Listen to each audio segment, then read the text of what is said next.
Bueno, muy buenas noches. Quiero darles la bienvenida al segundo encuentro de epistemología de la psicología. Como les había mencionado al finalizar el encuentro uno, pues el objetivo es iniciar por algunos autores de la psicología moderna.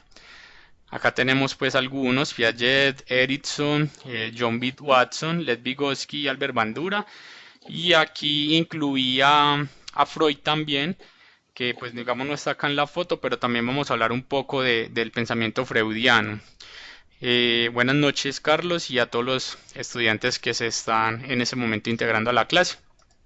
Entonces, vamos a empezar hablando un poco de Freud y su teoría del desarrollo psicosexual. Recuerden que si tienen una pregunta, adelante, me gusta mucho la interacción, ¿cierto? Entonces, Freud llama a esto pues como la etapa, los estadios sexuales, ¿cierto? Y habla de una primera etapa que se le conoce como la etapa oral, que es desde el nacimiento hasta los 18 meses, pues eso realmente va hasta los 2 años.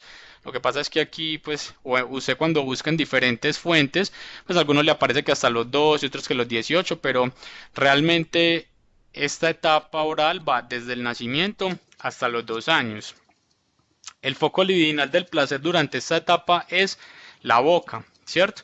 El niño todo lo que encuentra en el medio lo va llevando a la boca, ¿sí? Porque finalmente pues eso también le da una información, ¿cierto? Aquí es muy importante que nosotros como psicólogos tengamos algo claro, y es que cuando el niño se encuentra en esta etapa, eh, pues digamos hay que tener mucho cuidado con lo que se deja en el medio, ¿sí? Porque si el niño coge una moneda y se la mete a la boca, es responsabilidad del adulto mayor mirar cómo reprende esa acción, ¿cierto? Porque, digamos, de no hacerlo bien, puede llegar a generar una fijación, puede llegar a generar una represión en el infante que más adelante se va a catalogar como pues un posible trastorno, una posible necesidad, ¿cierto? Entonces, después de esa etapa oral que, como les digo, que el foco lineal del placer es la boca, pues se pasa a una etapa anal, ¿cierto? Que va desde los 2 años aproximadamente hasta los 3 4 años, ¿cierto? Esta etapa entonces ya el foco lineal del placer vienen siendo los genitales, ¿sí? Pero más específicamente en el expulsar, retener las heces, ¿cierto? Entonces pasa mucho que el bebé juega, ¿cierto? A expulsar, a retener, expulsar y retener. Entonces hay que tener también mucho cuidado en el acompañamiento que se le da al infante cuando presenta pues cuando está en esta etapa. Luis dice que no ve la imagen. ¿Esto le pasa a los demás estudiantes o solo es de Luis? Profe, yo sí la Yo veo, sí, yo yo sí estoy la veo bien. también, sí. Yo también la veo. Listo. Entonces, Luis, sal un También, sí momento. la veo. La Listo. veo. Muchas gracias. Luis, sal un momento entonces del encuentro y vuelves a ingresar y me dices si continúas con el error. Listo. Vale, Carol, haz el mismo ejercicio, porque puede ser un tema entonces ya de conexión. Vale, entonces estamos con la etapa oral, con la etapa anal, ¿sí? Ya luego sigue una etapa fálica, que digamos es una de las etapas que Freud llama clave, ¿cierto? Para Freud las tres primeras etapas, que están entre los 5 y los 6 años, son esenciales, ¿cierto? Porque para él es donde se da el desarrollo de la personalidad, ¿sí? Entonces, ¿qué decía Freud? Que si el niño recibe una gratificación más o menos en cualquiera de estas etapas, se puede encontrar precisamente lo que les habla ahorita en ese riesgo de fijación, ¿cierto? ¿Qué es la fijación? Pues es precisamente un estancamiento del desarrollo que puede llegar a afectar la vida adulta, ¿cierto? Entonces, por lo general, los bebés que no satisfacen la demanda de esa etapa oral que yo les explicaba ahorita, entonces son personas que en su adolescencia pueden llegar a ser mordedores extremos de uña, de lapiceros, ¿sí? Entonces es el típico adolescente que cuando usted le dice, por favor, presta un lapicero, y te lo presta y es todo mordido y todo babiado, ¿cierto? Entonces, por lo general son este tipo de niños que en su etapa oral pues tuvieron esa fijación. No sé, alguna vez tuve una experiencia que llegué yo de visita a una vivienda, y lo primero que hizo el niño fue pegarse el pantalón y me dejó toda la baba ahí regada, ¿cierto? la mamá le fue a dar una palmada. Entonces, si lo miramos desde lo que les estoy explicando en este momento, ¿será que la mamá actuó bien o mal? Profe, de pronto se metió al niño y la mamá que pesa dándole de madera al niño sin justificación. Exactamente, entonces lo hizo mal, ¿cierto? Por un poquito lo que les explicaba. Entonces hay que tener mucho cuidado que en esa etapa oral con lo que se deja en el suelo, con lo que esté al alcance del niño, porque pues, o sea, aquí lo estamos mirando desde el desarrollo psicosexual, pero hay muchos autores que hablan precisamente de esa etapa, que todo lo que el niño coge pues le va dando una información y lo llevan a la boca precisamente porque les da una información, el mismo Piaget lo hace, ¿cierto? Entonces, es importante que nosotros cuando estemos hablando con un padre, con una madre, explicarles muy bien cómo se va dando cada etapa para que no vaya a caer de pronto en esa situación y hacer que su niño pues tenga una fijación y en la adolescencia pues tenga o acarree un montón de dificultades, un montón de problemas, ¿cierto? Ya de ahí viene una etapa. Profe, Sí, adelante. perdón, una pregunta. Hay que dices como hablar con los padres o saber dirigir eso. Obviamente cuando uno tiene un niño o un bebé que ve que se va a meter algo a la boca, el instinto es, no te metas eso por el miedo. O sea, de que se va a ahogar, de que le va a pasar algo, de que, pero cómo se dirige, o sea, cómo se vuelve a dirigir eso para que el niño, no sé, como para que no se genere tampoco ese trastorno en el niño, pero que él no, no sé, cómo se maneja esa situación. Exacto, Natalia. Por eso yo digo que es importante, pues, mirar la forma como orientamos. O sea, realmente si el niño se va a meter una moneda, pues por supuesto la mamá no lo va a dejar. Pero entonces, o sea, miremos dos escenarios. La mamá coge, le da una pela al bebé, o le da una palmada, porque pues no iría a hablar de una pela con un bebé. Le da una palmada y no hace nada más. O el otro escenario, la mamá le quita la moneda y le da un chupo, pues algo que sea, pues digamos, cuando es un bebé, hablar de una chupa o de algo que el niño pueda obviamente lamer sin dificultad. Entonces, ¿cuál sería, digamos, la respuesta apropiada? La segunda, ¿cierto? Porque pues igual el bebé no se le está del todo prohibiendo, ¿sí? Y no se le está inclusive reprendiendo de la forma en como lo hizo la mamá del primer escenario, ¿cierto? Entonces lo importante es que, o sea, no se reprima ese deseo del niño de llevarse cosas a la boca, porque ahí es donde se genera esa fijación, Natalia. Ok, Muy profe, gracias. delicado. Bueno, Carol, no sé si estás de pronto conectada desde el celular. Hay que revisar eso. Porque pues los estudiantes pues la gran mayoría me dice que están siguiendo la diapositiva. Entonces, revisa si estás conectado del celular y si en caso tal, entonces apenas terminemos el encuentro yo lo subo, o sea, yo subo las diapositivas y subo el encuentro para que puedas entonces ya seguirlo con la diapositiva, listo. Bueno, por acá preguntaba María Alejandra. Entonces, eso también va a depender mucho de la fuente donde consultes las edades, ¿cierto? Pero por lo general, para hacerlo de una manera más concreta, la etapa oral es desde el nacimiento hasta los 2 años. La etapa anal es de los 2 a los 4 años, ¿cierto? La etapa fálica es desde los 4 hasta los 6 años, que ahí vamos. ¿Cierto? Entonces la etapa fálica, como les decía ahorita, que las tres primeras etapas son las que Freud consideraba esenciales en el desarrollo de la personalidad del niño.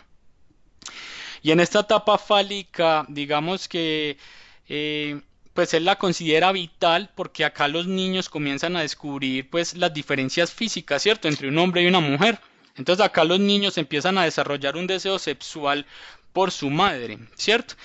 Y de una u otra forma presentan unos impulsos agresivos hacia el padre. Entonces, en esta etapa es normal que el niño, que también sucede mucho, que el niño cuando está, por ejemplo, abrazando a su mamá o está conversando con su mamá y llega el papá a querer darle un beso a su pareja y el niño le diga, usted no, y lo corra. ¿Cierto?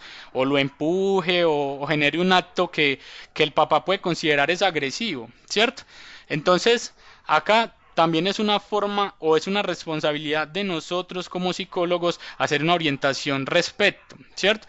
Porque cuando el padre ante esa acción reprende al niño y no lo reprende de una manera adecuada, entonces también vamos generando lo que hablamos hace un momento, esa fijación, ¿cierto? Aquí pasa también algo muy curioso y es que, digamos que, o sea, se genera lo que se conoce como el complejo edípico, ¿cierto?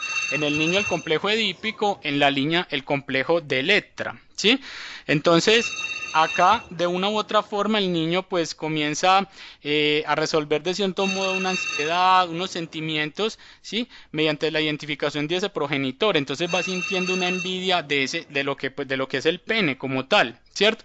Entonces, cuando por ejemplo las niñas no tienen o no crecen con un padre, ¿sí? Que esté ahí para generar, digamos, ese complejo edípico, cuando llegan a la adolescencia, son las típicas adolescentes que empiezan a, digamos, que a tener amigos o que a tener un noviazgo. Cierra el micrófono. Son entonces esas Ay, pero niñas. no soy yo. Hola. Profe, no, no es mi teléfono, no tengo teléfono fijo. Ah, ok. No soy yo. Entonces, ¿quién por favor tiene el micrófono abierto? Listo. ¿Ya colgaron o ya cerró? Entonces, cuando vemos la adolescente que a sus 11 años entonces tiene que el novio, que el amigo o que ya se quieren ir a vivir con una persona, con pues una figura masculina de 20, de 30, inclusive muchas veces pues me ha tocado a mí tener al frente pues casos de niñas de 11 años que viven con su pareja de 35, ¿cierto? Y muchas veces cuando empiezas a indagar en la historia, cuando empiezas a hacer la anamnesis inicial, ¿cierto? O la anamnesis uno, que estos pues son conceptos que ustedes pues más adelantico van a estudiar, entonces da uno cuenta de que fue una niña que a sus 4 años o desde su nacimiento nunca tuvo una figura masculina, ¿cierto? O sea, no hizo, entonces ese proceso edípico pues no lo pudo de una otra manera concretar, ¿cierto? Entonces, por eso es importante siempre indagar en esa primera infancia, pues cómo se pudo haber dado ese desarrollo psicosexual. Bien, luego viene una etapa que Freud llamaba la etapa de latencia, que es una etapa que se da entre los 6 años y ya el inicio de la pubertad, es decir, 11 años, ¿sí? Digamos que Freud esta etapa la llamó como la etapa de la calma libidinal, ¿cierto? Porque el niño siempre pues en esa edad está pensando en jugar, está pensando en estudiar, está pensando en múltiples actividades que nada tienen que ver con el desarrollo sexual, ¿cierto? Cuando un niño a los 6 años, porque pues también pasa los reportes de las instituciones educativas, que está teniendo conductas sexualizadas, que está levantando la falda de sus compañeritas, que está haciendo tocamientos a sus compañeritas, ¿qué creen ustedes que puede haber pasado?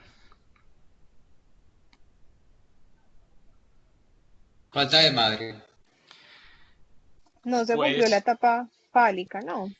entre todo lo que de pronto ustedes han dicho, lo más delicado que hay que revisar, mis estimados estudiantes, es que no haya un presunto abuso sexual, ¿cierto?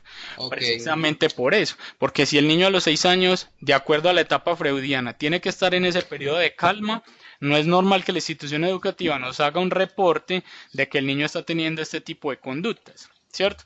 Entonces, lo primero que nosotros tenemos que entrar a revisar es que el niño no haya sido presuntamente vulnerado. ¿Listo?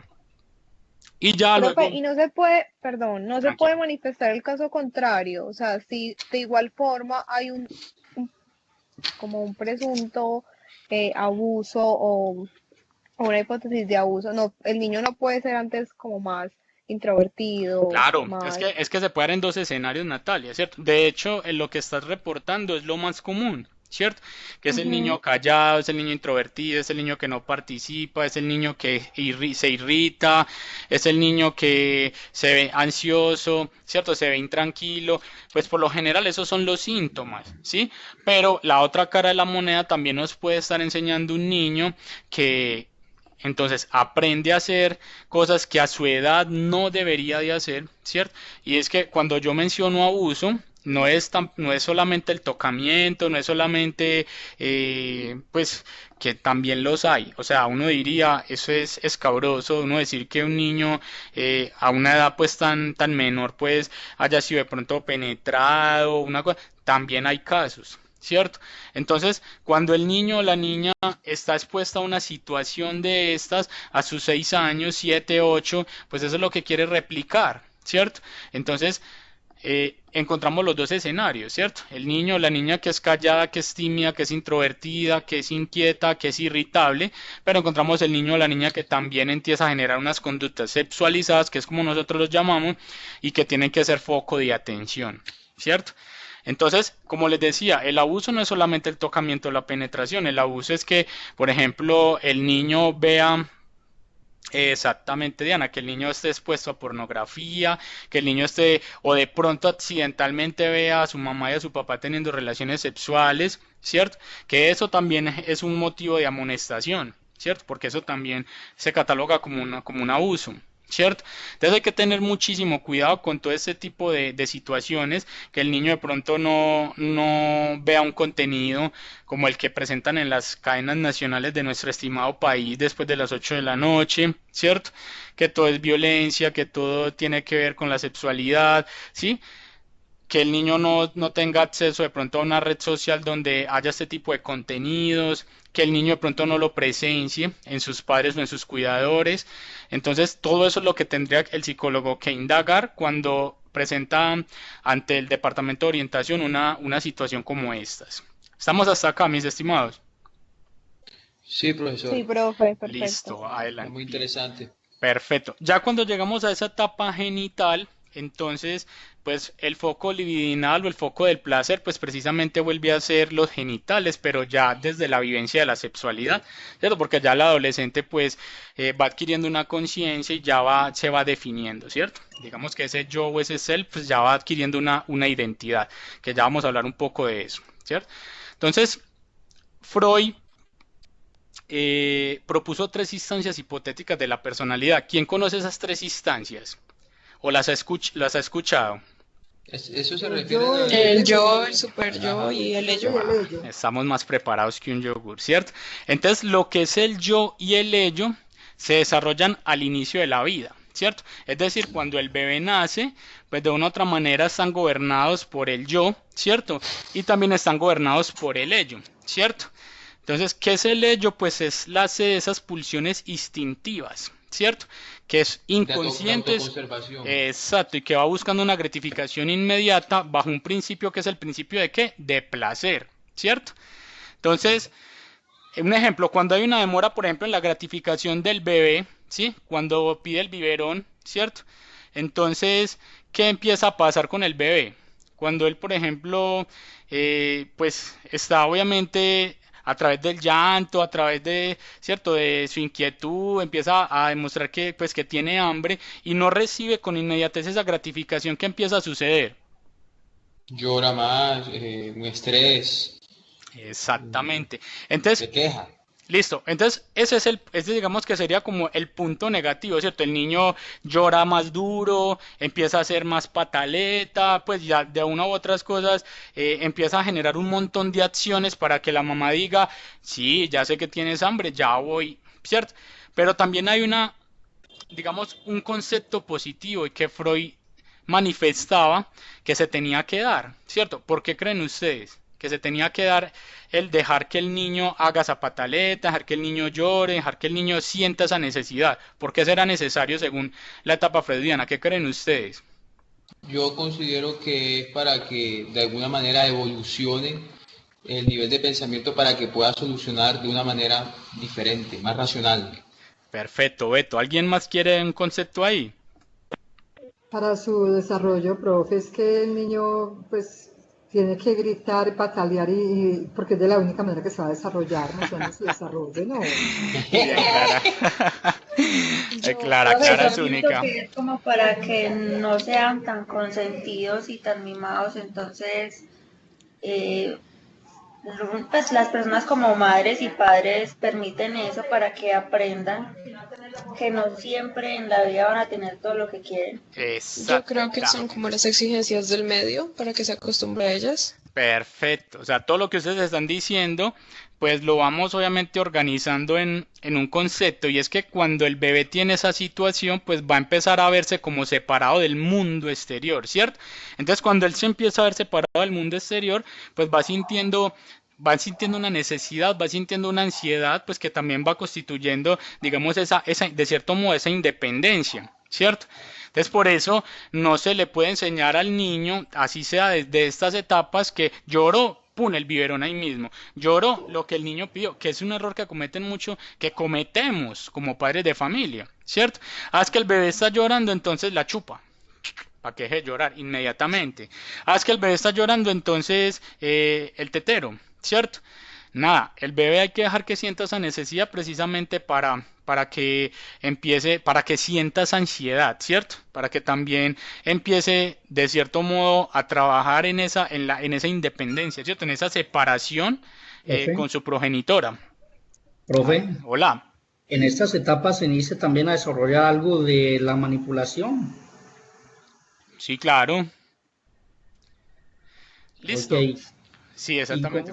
cómo se podría actuar allí para corregir un poco esa manipulación de los niños? Lo que pasa es que ahí Fernando, pues es el padre de familia el que tiene que, o sea, no caer en esa manipulación del niño, ¿cierto? De hecho, ahorita lo vamos a ver un poco en la etapa piagetiana, porque hay unas fases o hay unos subestadios, porque nosotros conocemos la etapa de Piaget desde lo principal, que hay una etapa sensoriomotora, que hay una etapa de operaciones concretas, que hay una etapa de operaciones formales, pero hay unos subestadios que nos van explicando cómo el bebé pues va ejerciendo de cierto modo una manipulación hacia sus cuidadores o hacia sus padres, pero entonces cómo el padre también no permite que se dé esa manipulación. Ejemplo, que aquí ahorita lo vamos a ver un poco más claro.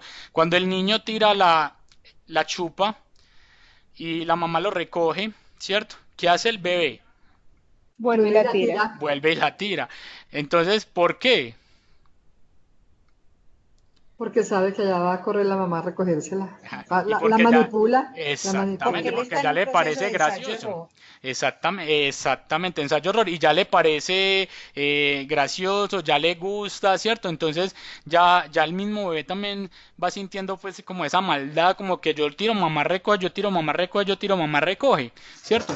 Entonces también de cierto modo es el padre entender que el niño va a Sí, empezar, entonces si vas a seguir tirando tu chupo al suelo, ahí se va a quedar, ¿cierto? ¿Sabe, Ent- sabe qué me Disculpa, parece la interesante, profesor? atención. sí, adelante, Fernando. No, Beto.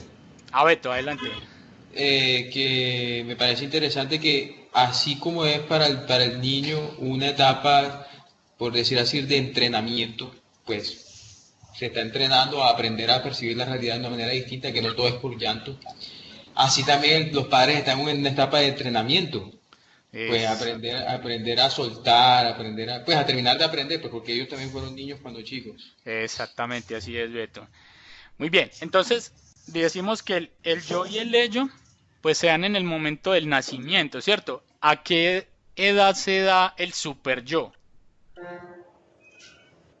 Bueno, el super yo se empieza a formar es por las censuras que comete el yo.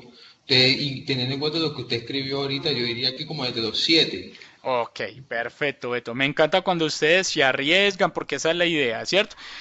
Sí, sí, Realmente no importa si me equivoco. exacto, esa es la actitud, ¿cierto? Realmente el super yo, pues, empieza a aparecer por allá alrededor de los 5 o los 6 años, o sea que no estabas tan mal, ¿cierto? Por allá alrededor Ok, de los 5 o 6 años y ya el super yo contiene la conciencia, ¿cierto? Dentro de esa conciencia incorpora los deberías y los no deberías, ¿cierto? Entonces, ujú, esos deberías y no deberías socialmente aprobados dentro de un sistema de valores del niño, ¿cierto? Entonces, por lo general, ¿qué proponía Freud? Que la personalidad se formaba a partir de los conflictos inconscientes entre los impulsos innatos del ello y las exigencias de la vida civilizada, ¿cierto? ¿Y qué decía sí, Freud? Que esos conflictos pues sucedían en una secuencia invariable de 5 etapas, que es las que inicialmente observábamos, ¿cierto? Entonces, cuando yo, por ejemplo, o estoy trabajando con un adolescente, el tema de estas instancias psíquicas, y después yo lo hago de una manera que entiendan cómo se presentan entonces en su estructura, cómo se presentan, ¿cierto? Entonces yo les digo, cuando usted ha visto en algún programa de televisión que aparece un angelito y un diablito al lado y lado, ¿cierto? Entonces va a ser de cuenta que el angelito pues es el super yo, ¿cierto? Y el diablito pues es el ello, ¿sí? Y entonces el ello le va a decir, haga tal cosa y usted se siente impulsado, usted se siente motivado por querer hacer, pues digamos que esa gratificación, ¿cierto? Esa libido la siente como que lo tengo que hacer, si es una mentira no se van a dar cuenta, pero entonces por el otro lado está el angelito que es el super yo, tenga cuidado con lo que va a hacer porque esa mentira le puede costar, ¿cierto? Entonces, ahí más o menos le va a uno dando a entender si es un Profe, adolescente una o dependiendo cosa. como con quien lo estés trabajando. Hola. Eh, Cuando hablamos del super yo, hablamos pues de las normas, ¿cierto? Sí, sí, Entonces, yo no me explico por qué tan a tarde de edad, pues a 5 años, si las normas empiezan a construir desde que, o sea, el niño adquiere conciencia desde más temprano, porque él sabe, un niño de 2 años ya sabe. Entonces yo no, sí, no creería, pues no estoy argumentando nada, sino desde la experiencia uno ve eso. Y es que, porque a mí me gusta mucho trabajar la parte psicoafectiva en los niños. correcto. Y los niños desde muy pequeños, ellos saben y saben que, que ese, o sea, uno desde muy pequeños también va viendo qué tipo de personalidad va a tener el niño de acuerdo a como todos sus comportamientos. Claro, estoy Gracias. completamente de acuerdo, Mabel. Pero entonces, mira lo último que decíamos, ¿cierto? Que con el nacimiento del super yo, entonces también está el debería y el no debería socialmente aprobado en el sistema de valores del niño, ¿cierto?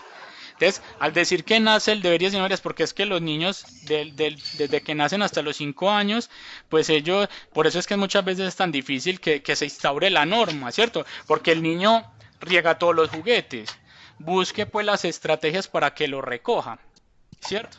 Entonces, por eso decimos, nace el deberías y el no deberías, ¿cierto? Porque desde niños, ojalá desde el año, el niño debería recoger los juguetes. Y ahora también va ligado a la estrategia que utiliza el padre o que utiliza el cuidador para que el niño empiece a trabajar la norma desde tan temprana edad, ¿cierto? Porque ellos hasta los 5 años pues están netamente pensando en lo que le puede dar el medio, ¿cierto? Ellos todavía no están pensando en algo socialmente, ¿cómo decirlo? Aceptado. Exactamente, ¿cierto? Entonces por eso se dice que se da entre los 5 y los 6 años, pero yo estoy de acuerdo con lo que dices, Mabel. Pero, profe, de acuerdo a lo que tú estás diciendo, entonces estamos generando sujetos del deber ser y no sujetos de la responsabilidad, que es realmente lo que Freud dice, que Sí, debemos ser sujetos de la responsabilidad, o sea, cada quien es responsable de sí mismo. No es porque debe ser, ahí es donde uno siempre le dice a los niños, es que tú debes ser juicioso, es que tú debes ser tal cosa, y cree que debe hacerlo, pero por un cumplimiento social, ¿cierto? No por una exactamente, convicción de que yo soy un sujeto responsable y debo asumir eso que está pasando. Perdón. exactamente, Mabel. Así es. Perfecto. No sé si queda alguna pregunta, alguna inquietud frente a esta, digamos, frente a esta teoría freudiana, frente a los estadios sexuales, frente a lo que Profe, Freud... sí. Hola. Por ejemplo, estuve revisando el primer punto del trabajo que hay que entregar, Sí, del texto de Antonio Malopé. sí, Y por supuesto menciona el tema del el ello, yo y super yo. Y entonces ajá, me confundo un poquito cuando usted dice que la conciencia está metida más en el super yo, cuando él en el texto deja muy claro que el yo es el tema de la conciencia y precisamente por el tema de la conciencia es que censura porque él va haciendo la validación, lo que usted dijo, la validación social, de lo que es correcto e incorrecto, lo que debería ser y no debería ser, y entonces va relegando reprimiendo esos impulsos al super yo, y ahí es donde se cree super yo, y por eso él lo denomina subconsciente. Entonces, lo que me confunde es cuando usted utiliza la terminología, profesor. dale, Beto, no, lo que pasa es que, por supuesto, desde que el niño nace, ¿cierto? Pues el yo siempre va a ser el consciente, ¿cierto? Entonces siempre va a Ajá. haber una fuerza ahí que le indica de que está haciendo algo mal, ¿cierto? Lo que pasa es que como les decía hace un momento, hasta los 5 años el niño pues tampoco lo va, a determinar si debería o no debería hacerlo, ¿cierto? Porque el niño simplemente pues está buscando una gratificación, está buscando disfrutar, ¿cierto? Entonces, cuando ya a los 5 años se empieza a instaurar el super yo, entonces ya esa parte de la conciencia empieza a tomar, digamos, mayor relevancia, ¿cierto? Porque entonces ya hay una separación, está el yo, ¿cierto? Como, digamos, el centro, ¿sí? Es el más Y grande. exactamente, y ya entonces tengo la parte de la conciencia que va ligado pues a todo lo moral, a todo lo que es aceptable, ¿cierto? O moralmente aceptable, y está la parte del ello que es ya lo que me impulsa pues precisamente a esa gratificación, pero que pues me conlleva muchas veces a tomar acciones inequívocas, ¿cierto? Entonces pues desde que el niño nace hasta esos 5 años pues siempre va a ser el yo el que va a generar ese proceso de conciencia. Ok. Profe, Vale, Beto, adelante. yo pienso que aquí juega un papel importante los padres porque se dice que los niños Total, son esponjas y total. ellos en cierta forma ven el ejemplo de los papás. Entonces, si el papá con mucha sabiduría le enseña, por ejemplo, a recoger sus juguetes, él no lo ve, por ejemplo, diciendo mentiras porque ellos captan todo eso Total, y empiezan a observar una actitud diferente al padre, pues ellos en cierta forma van a copiar ese Buen mismo ejemplo. papel que está haciendo el papá. Entonces, pues para mí juega fundamentalmente pues aquí el papá, pues los exactamente, padres. exactamente, Juliana, muchas gracias. No, y en todo, ¿cierto? De hecho, el cuidador principal o los padres siempre van a jugar un papel muy importante en el desarrollo del niño, no solamente en el desarrollo psicosexual, sino en el desarrollo cognitivo, en el desarrollo del lenguaje, ¿cierto?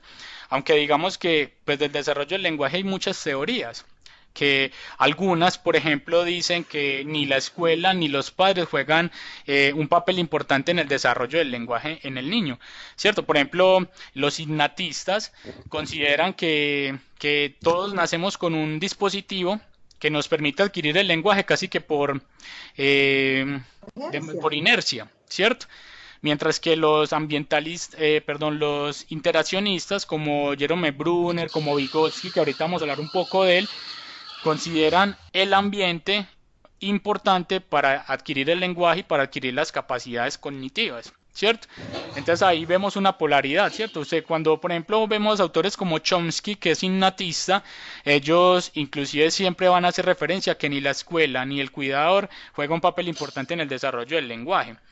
Ya uno como psicólogo es el que determina si pues me voy más por la teoría interaccionista o por la teoría innatista, porque una tercera teoría pues es la ambientalista, que no hace mención como a ningún autor, sino como a las condiciones que se tienen que dar para que haya un desarrollo adecuado del lenguaje. Cuando hablamos de condiciones, entonces agua, luz, aire, ¿cierto? Entonces, como eso, ahí también es interesante como hacer esa identificación de las tres teorías. Muy bien. Maestro, ahí para recapitular, el yo es el que nace con el niño, o sea, con el ser humano. Ajá. Y el Y, ello. y el ello es lo que determina su entorno social, lo que sea el ambiente, las enseñanzas, todas esas situaciones. Y el super yo, pues ya la evolución cuando empieza, es la evolución del yo que tiene a los 5 años, que ya empieza a generar como esa conciencia de las cosas que están bien y las que no están bien. ¿Sí es así? Sí, Raúl, pues un poco lo que decías es que el yo y el ello pues se dan desde el nacimiento, ¿cierto?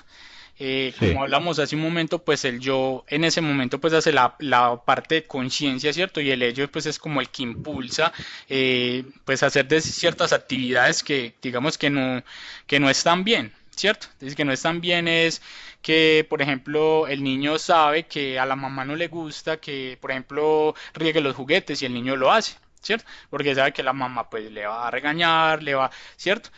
Y ya a los 5 años, pues empieza o nace lo que es el super yo, que ya hace ya, pues las veces de la conciencia, ¿cierto? Lo moralmente aceptable. Entonces ya ahí empieza el juego, ¿sí?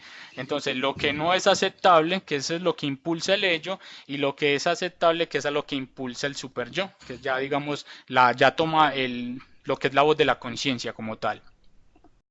Gracias, Profe, ¿me maestro. escuchas? Sí, sí, adelante, con gusto, Raúl. Pregunto una cosa. ¿Cuál es la diferencia entre el inconsciente y el subconsciente? No, pues a ver, lo que pasa es que son conceptos que a la final pues se van a referir a lo mismo, ¿cierto? Porque pues inconsciente y subconsciente pues es lo que no hacemos consciente, ¿sí? Entonces no es ni siquiera buscar diferencias, sino que pues en algunas partes lo vas a encontrar como inconsciente, en otras partes lo vas a encontrar como subconsciente. Muchísimas gracias. Con gusto, Isabel. Listo, entonces ya entrándonos a lo que es en sí la parte cognitiva o en el desarrollo cognitivo. Hola, cierra el micrófono, porfa. Bien. No sé quién tiene el micrófono abierto. Beto. Yo, pero estoy en silencio acá, profesor. Bueno, Beto, qué pena. Bien, entonces entrando un poquito al tema cognitivo, Piaget sugería que, o sea, que se da el desarrollo a partir de la capacidad que va adquiriendo el niño para organizar unas actividades en relación con el ambiente, ¿cierto? Entonces él menciona varias etapas, como las vemos acá. Entonces una sensoromotora que va desde el nacimiento y hasta los 2 años, que va muy ligado a lo que expresa Freud desde la etapa oral, ¿cierto? El niño recoge todo del medio, ¿cierto? Y a través de los sentidos pues se va haciendo una información del mundo, ¿sí?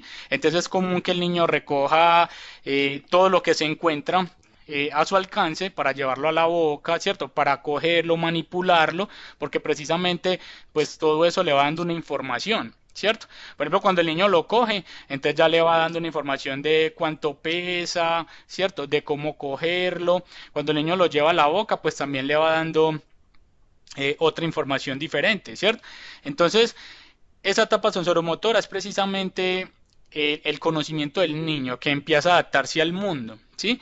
Luego viene una etapa preoperacional que acá él habla de 2 a 7 años, pero en realidad pues es hasta los 6, ¿sí? Donde se da nacimiento al pensamiento simbólico, ¿sí? ¿Habían escuchado ese concepto de pensamiento simbólico? Sí, incluso en el día a día, o sea, cuando uno se refiere a hablar en símbolos. Sí, exactamente, ¿cierto? Entonces, el pensamiento simbólico en el niño a esta edad es que él le da el significado a un objeto que no necesariamente está ligado a la realidad, ¿cierto? Entonces el niño puede decir que una raqueta o que 2 raquetas en realidad son 2 esquís y se los puede amarrar y arrancar montaña abajo, ¿cierto? O el niño puede decir que es una chupeta y se la puede chupar, ¿cierto? Porque en realidad él le da un simbolismo a ese objeto y no, como les digo, no siempre está ligado a la realidad, pero es precisamente pues esa construcción que él está haciendo del mundo, ¿cierto? Entonces ahí puede salir lo de los amigos imaginarios. Sí, pues realmente aquí también empiezan a aparecer los amigos imaginarios y todo esto, porque pues precisamente el niño pues le va dando un simbolismo a lo que el medio le va, ¿cierto? Le va ofreciendo. Entonces el niño puede ir diciendo, sí, es que yo tengo un amigo, es esto, ¿cierto? No sé si ustedes han visto esta película de la niña que tiene el amigo imaginario, que también es muy ilustrativa para nosotros los psicólogos, ¿cierto? ¿Cuál es? Se me escapa, que es de muñequito, se me va olvidando el nombre en ese momento. Intensamente. Ah, claro. Intensamente, Sí, ¿cierto? Exactamente. Y pues es una película ilustrada que pues fácil para uno verla con los hijos y le enseña a uno. Sí, el tema de cómo se configura el pensamiento, de cómo funciona la memoria, ¿cierto? Y precisamente entonces aparece el muñequito, el amigo imaginario de la niña, ¿cierto? Que a la final cuando ella crece pues ya lo olvida y a la final pues se queda en el olvido porque por ayudar a Alegría a salir de allá de ese pozo donde se encuentran, ¿cierto? Sí. Bien, de Faul. Entonces ya en esa etapa preoperacional que se hace pensamiento simbólico, se pasa a lo que ya de los 6 a los 11 años a lo de operaciones concretas, ¿cierto? Ya acá pasamos de un pensamiento simbólico a un pensamiento lógico, ¿sí? Y ya el pensamiento lógico pues va más basado en realidad a lo que tiene lógica, o sea, respuestas más guiadas por la lógica, ¿cierto? Digamos que en esa transición de la preoperación a las operaciones concretas se va dando uno cuenta que el lenguaje del niño, sus actitudes pues son muy alineadas con el tema de que todo es lo que él diga, de todo lo que Todo tiene que ser como él diga, todo lo que el niño dice pues está centrado a lo que a él le gusta, entonces es común que el niño hable de su caricatura favorita, de su superhéroe favorito, de su programa favorito, ¿cierto? Y casi que todo se tiene que configurar desde ahí, ¿cierto? Entonces ahí se va dando uno cuenta que hay una transición adecuada desde esa parte preoperacional a las operaciones concretas. Y finalmente vienen las operaciones formales, que es de los 11 años en adelante, donde ya pasamos de un pensamiento lógico a un pensamiento abstracto, ¿cierto? Entonces cuando usted está valorando un adolescente, una de las cosas que uno empieza a determinar es si en sus respuestas hay abstracción o no. ¿Cierto? ¿Cómo damos cuenta de que hay abstracción? Porque, digamos, son respuestas orientadas, son respuestas que, o sea, ya van más allá de una lógica, ¿cierto? ¿Cuál sería un ejemplo de lo que yo estoy diciendo? Que van más allá de la lógica, una respuesta. Podría ser cuando en un examen uno tiene que inferir de un texto, por ejemplo. Por ejemplo, Beto, yo les hago una pregunta. ¿Cuánto es la mitad de 2 más 2?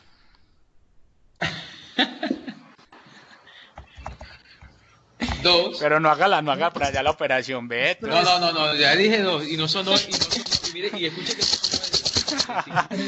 ¿Quién dijo 3? Ilegal.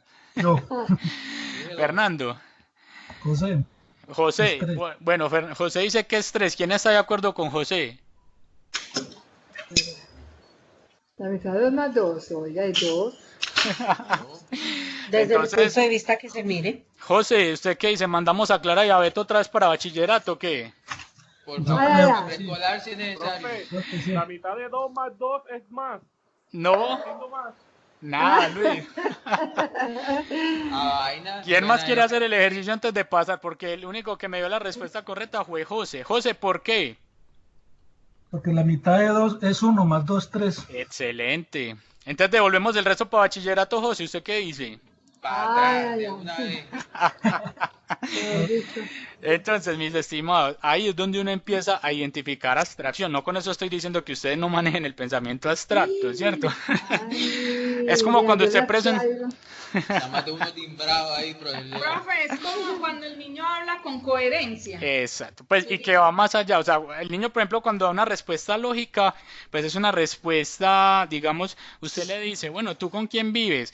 Ah, yo vivo con mi mamá y mi papá, listo, una respuesta lógica, tú le estás preguntando con quién vive, pero desde la abstracción, entonces ya el niño puede decir, yo vivo con mi mamá, con mi papá, con el perro, mi mamá se llama tal, mi papá se llama tal, el perro tal, yo quiero mucho, entonces simplemente ya es más completa, ya ahí uno empieza a evidenciar que hay abstracción de pensamiento, ¿cierto? Y que lo hace visible, ¿sí? Que hace visible esa abstracción, que se logra después de los 11 años en las operaciones formales, ¿listo?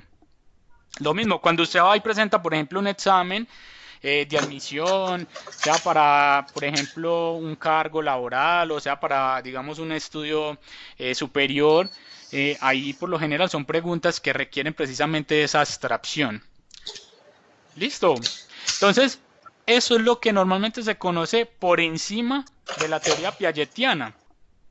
Pero hay unos conceptos que son bien interesantes como los subestadios, ¿cierto?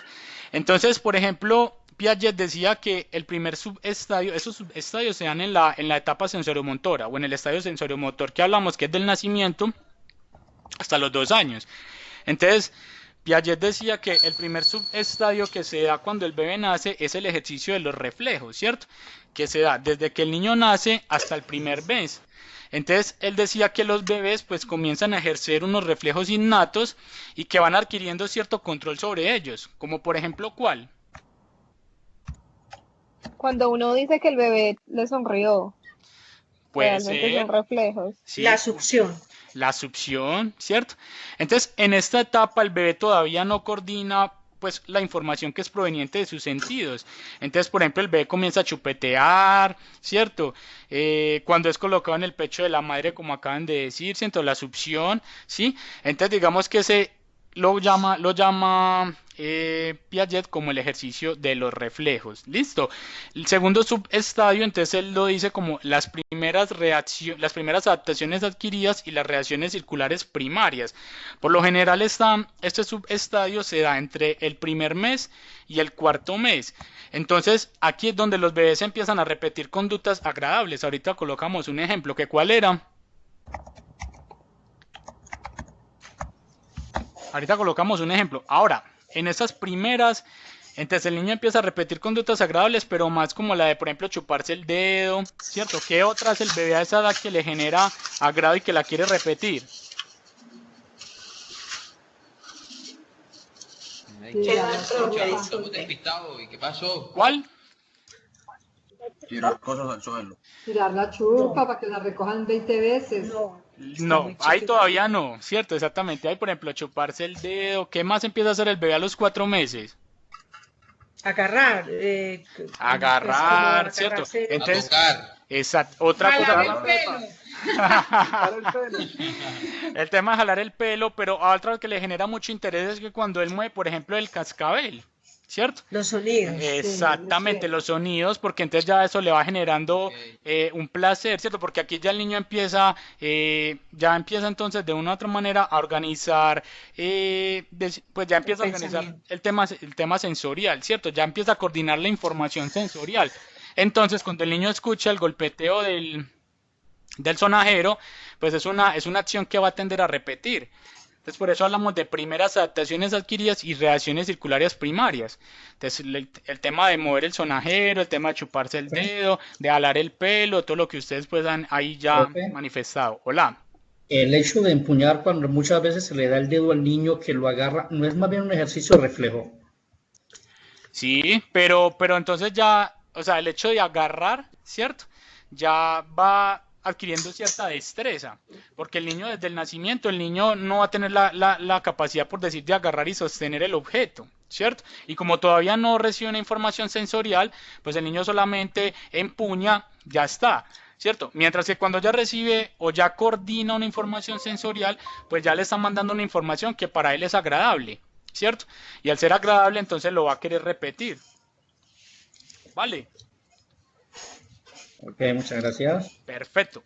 Ya el tercer subestadio entonces son las reacciones circulares secundarias y procedimientos destinados a prolongar espectáculos interesantes. Ahí sí va el tema de tirar la chupa, ¿cierto? Entonces aquí el bebé se interesa más por, digamos, por el ambiente, ¿cierto? Entonces aquí repite acciones que van unos resultados interesantes. Entonces vuelve y juega el de agitar la sonaja, porque pues esto le va a prolongar una experiencia interesante, ¿cierto? Entonces acá el ejemplo, tirar la sonaja para que la mamá lo recoja, tirar el chupo para que la mamá lo recoja, ¿cierto? ¿Qué otra acción puede llegar a, digamos, a parecerle interesante al niño y que obviamente se lo genere el ambiente?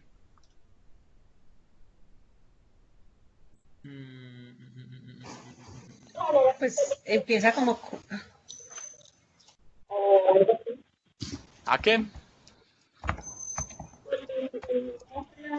Profe, empieza como en la parte del desarrollo auditivo, entonces cuando le hablan, cuando le cantan, cuando le hacen palmadas, cuando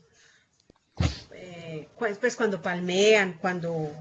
Que esto también es sumamente interesante, como decía Mabel, precisamente para estimular el desarrollo auditivo, ¿cierto? Entonces las palmadas, los sonidos, todo esto pues digamos que es interesante, pero digamos dentro de lo que es la reacción circular secundaria, o sea, que destinada a prolongar ese espectáculo, entonces uno de ejemplo que colocamos interesante es cuando el bebé bota el chupo, ¿cierto?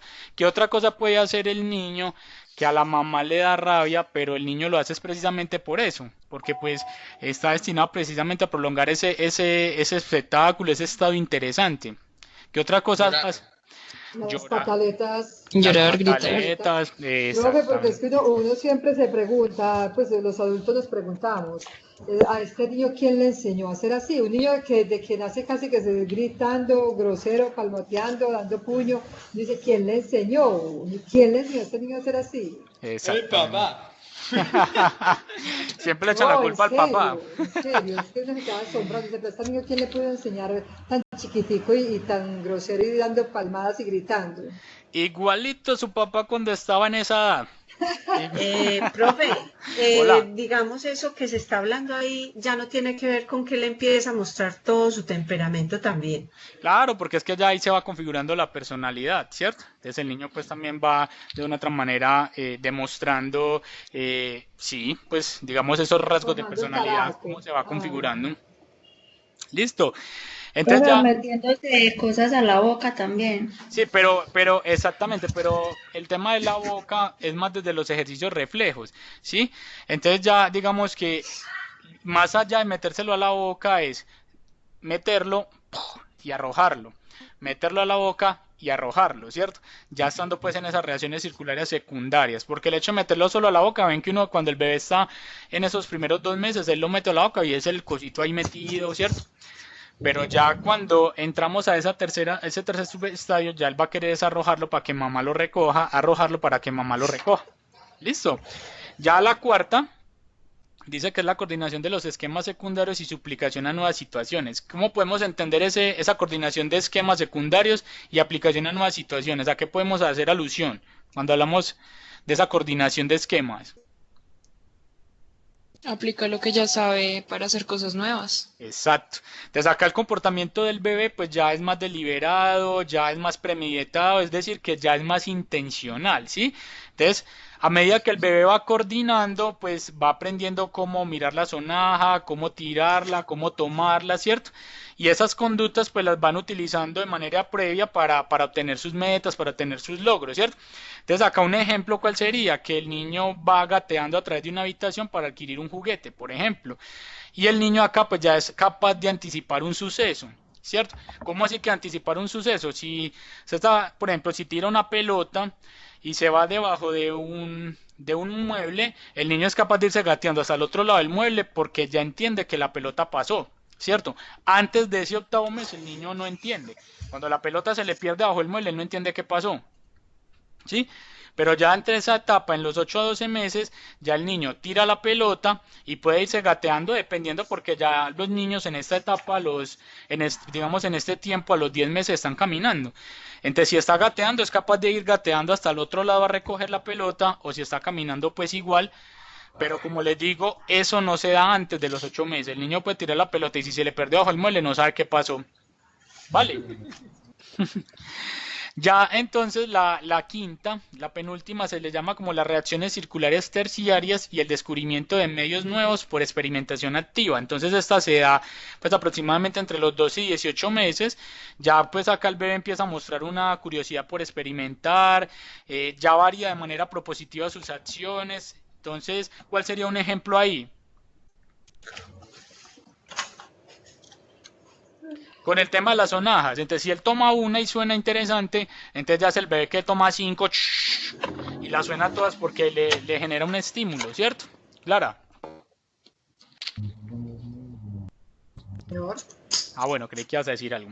Y finalmente, entonces, la invención de nuevos medios y combinaciones mentales que se da pues desde los 18 hasta los 24 meses, hasta los 2 años. Y ya pues digamos que aquí el pensamiento simbólico pues permite que el bebé comience a pensar sobre otros eventos. Entonces ya el bebé tiene la capacidad de distinguir forma, tamaño, tiempo, espacio, piezas, ¿cierto? Entonces es el niño que ya, por ejemplo, coge un cuadradito y lo puede colocar ahí en el cuadrado, ¿cierto?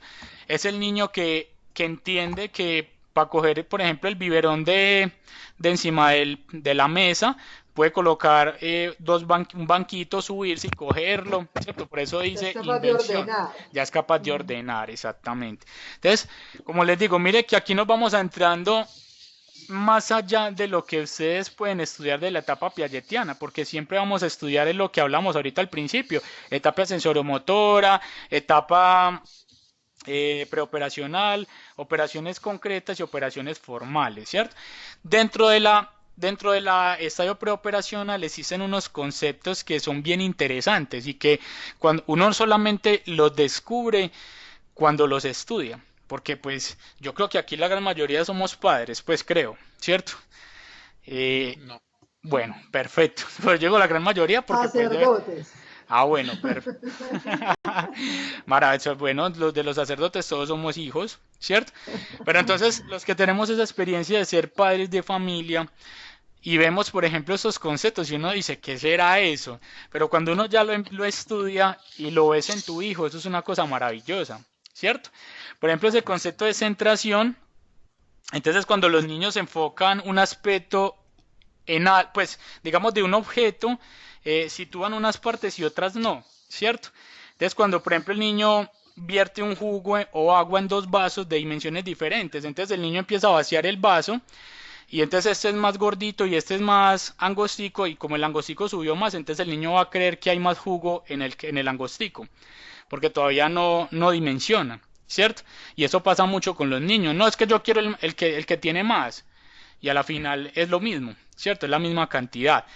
Irreversibilidad es porque los niños, digamos, todavía no logran comprender algunas operaciones, algunas acciones que, digamos, o sea, que puede revertirse a una situación original. Entonces vamos a llevar el mismo ejemplo. Entonces, el hermano mayor no entiende que el jugo se puede volver a un envase original manteniendo su versión de que tiene más jugo, ¿cierto? Entonces estamos en la situación con el hermano mayor y el hermano menor. Entonces el hermano mayor empieza a pelear que porque él quiere el vaso donde hay más jugo y él no entiende que si devuelven el jugo a la jarra o a la botella donde estaba, va a volver a quedar la misma cantidad, ¿cierto? Porque ellos todavía no manejan ese concepto de irreversibilidad. No sé si queda duda frente a los dos conceptos que hemos analizado. No, está claro. Ok, el egocentrismo era el que ahorita hablamos un poco. El niño pues supone que el resto del mundo va a pensar, va a sentir igual que ellos, o que él, ¿cierto? Entonces es el niño que siempre, como decía hace un momento, va a hablar de su personaje, de lo que le gusta hacer, de sus juguetes favoritos, ¿cierto? El animismo es un concepto que me gusta bastantísimo, ¿cierto? Aquí los niños le atribuyen vida a los objetos. Entonces es el niño que se aporrea con el mueble y dice mueble malo, ¿cierto? ¿Les ha pasado? Sí. Exactamente. Me acuerdo hacerlo. Exactamente. Oiga, entonces tienes una memoria prodigiosa. No sé, profe. No sé, no sé. No, en Pero sí realidad pues yo le decía a Beto, es bien interesante porque uno, pues cuando no conocía el concepto, uno dice, yo creo que lo hice, pero cuando uno ya lo ve en los niños, uno dice, carajo, este loco de Piaget lo estudió. O sea, lo estudió para darle pues como vida a esa teoría y ver que se va cumpliendo cuando vos estás acompañando los procesos de desarrollo de un niño. Entonces, Profe, hola. pero igualmente a mí me parece tan delicado eso, en el sentido de que, o sea, los niños no dicen mueble malo porque ellos lo digan, sino porque el adulto le enseña, ¿cierto? Uy, descarado, tal que... Pero realmente lo que le estamos enseñando al niño es a no ser responsable de sus actos, ¿cierto? Ajá. Y a estarle, pues a culpabilizar siempre a otro. Además, contar con que los padres siempre ponen una carga emocional en sus hijos muy grande, ¿cierto? Dependiendo de su propia historia. Entonces, digamos, estos estadios y estos subestadios se dan, pero pues también depende mucho como de los educadores que tengan en ese momento. Pues, Del acompañamiento, exactamente, lo sí. que hablamos es un poco, muy bien, Mabel. Sí, Profesor, una pregunta. sí, adelante. ¿Y qué pasa si una persona ya mucho más grande hace ese tipo de actos, por ejemplo, el de animismo? Hasta mongolo. Sí, o sea, sí, puede ser que esté muy mongolo, pero, por ejemplo, como dinámicas así, uno No, como para sí, querer... sí, para no para echar el querer... madrazo le dice mueble malo, sí. No, pues a mí no. realmente me parece, ahí hay dos Sino posiciones. para tener como que unas nuevas como interacciones con la realidad, no sé, no, Total, total. total. O ya tengo que coger una cita para el psicólogo, ¿usted qué dice? Aquí Con pueden la haber, gática. aquí pueden haber dos hipótesis, Beto. O estás demasiado bien o estás llevado del berraco, ¿cierto? Porque Sí, yo siempre he dicho, o sea, uno nunca puede dejar ese niño interior, sí. ¿cierto? Y como niño interior, lo que decía hace un momento Clara, para usted no, perdón la palabra, hijueputear, para no, entonces mueble malo, ¿cierto? Que se atravesó. Esta silla, Entonces, hijo de madre. Sí, porque suena como hasta amoroso. sí, o sea, sí. como- Por ejemplo, mire lo de silla y fue madre, y eso lo hace uno mucho. Cuando usted se golpea el Sí, dedo pequeño con una silla, esta puerta, hijo de madre. pues cuando lo hace bonito, ¿cierto? Porque es que yo no sé, pues un golpe en el dedo pequeño sí es una Ay, cosa fatal y ay, uno ahí no no, responde por todo lo que puede decir de ahí en adelante. se le salen Entonces, pero es nervios. hasta bien interesante hacer el ejercicio de esto, ¿cierto?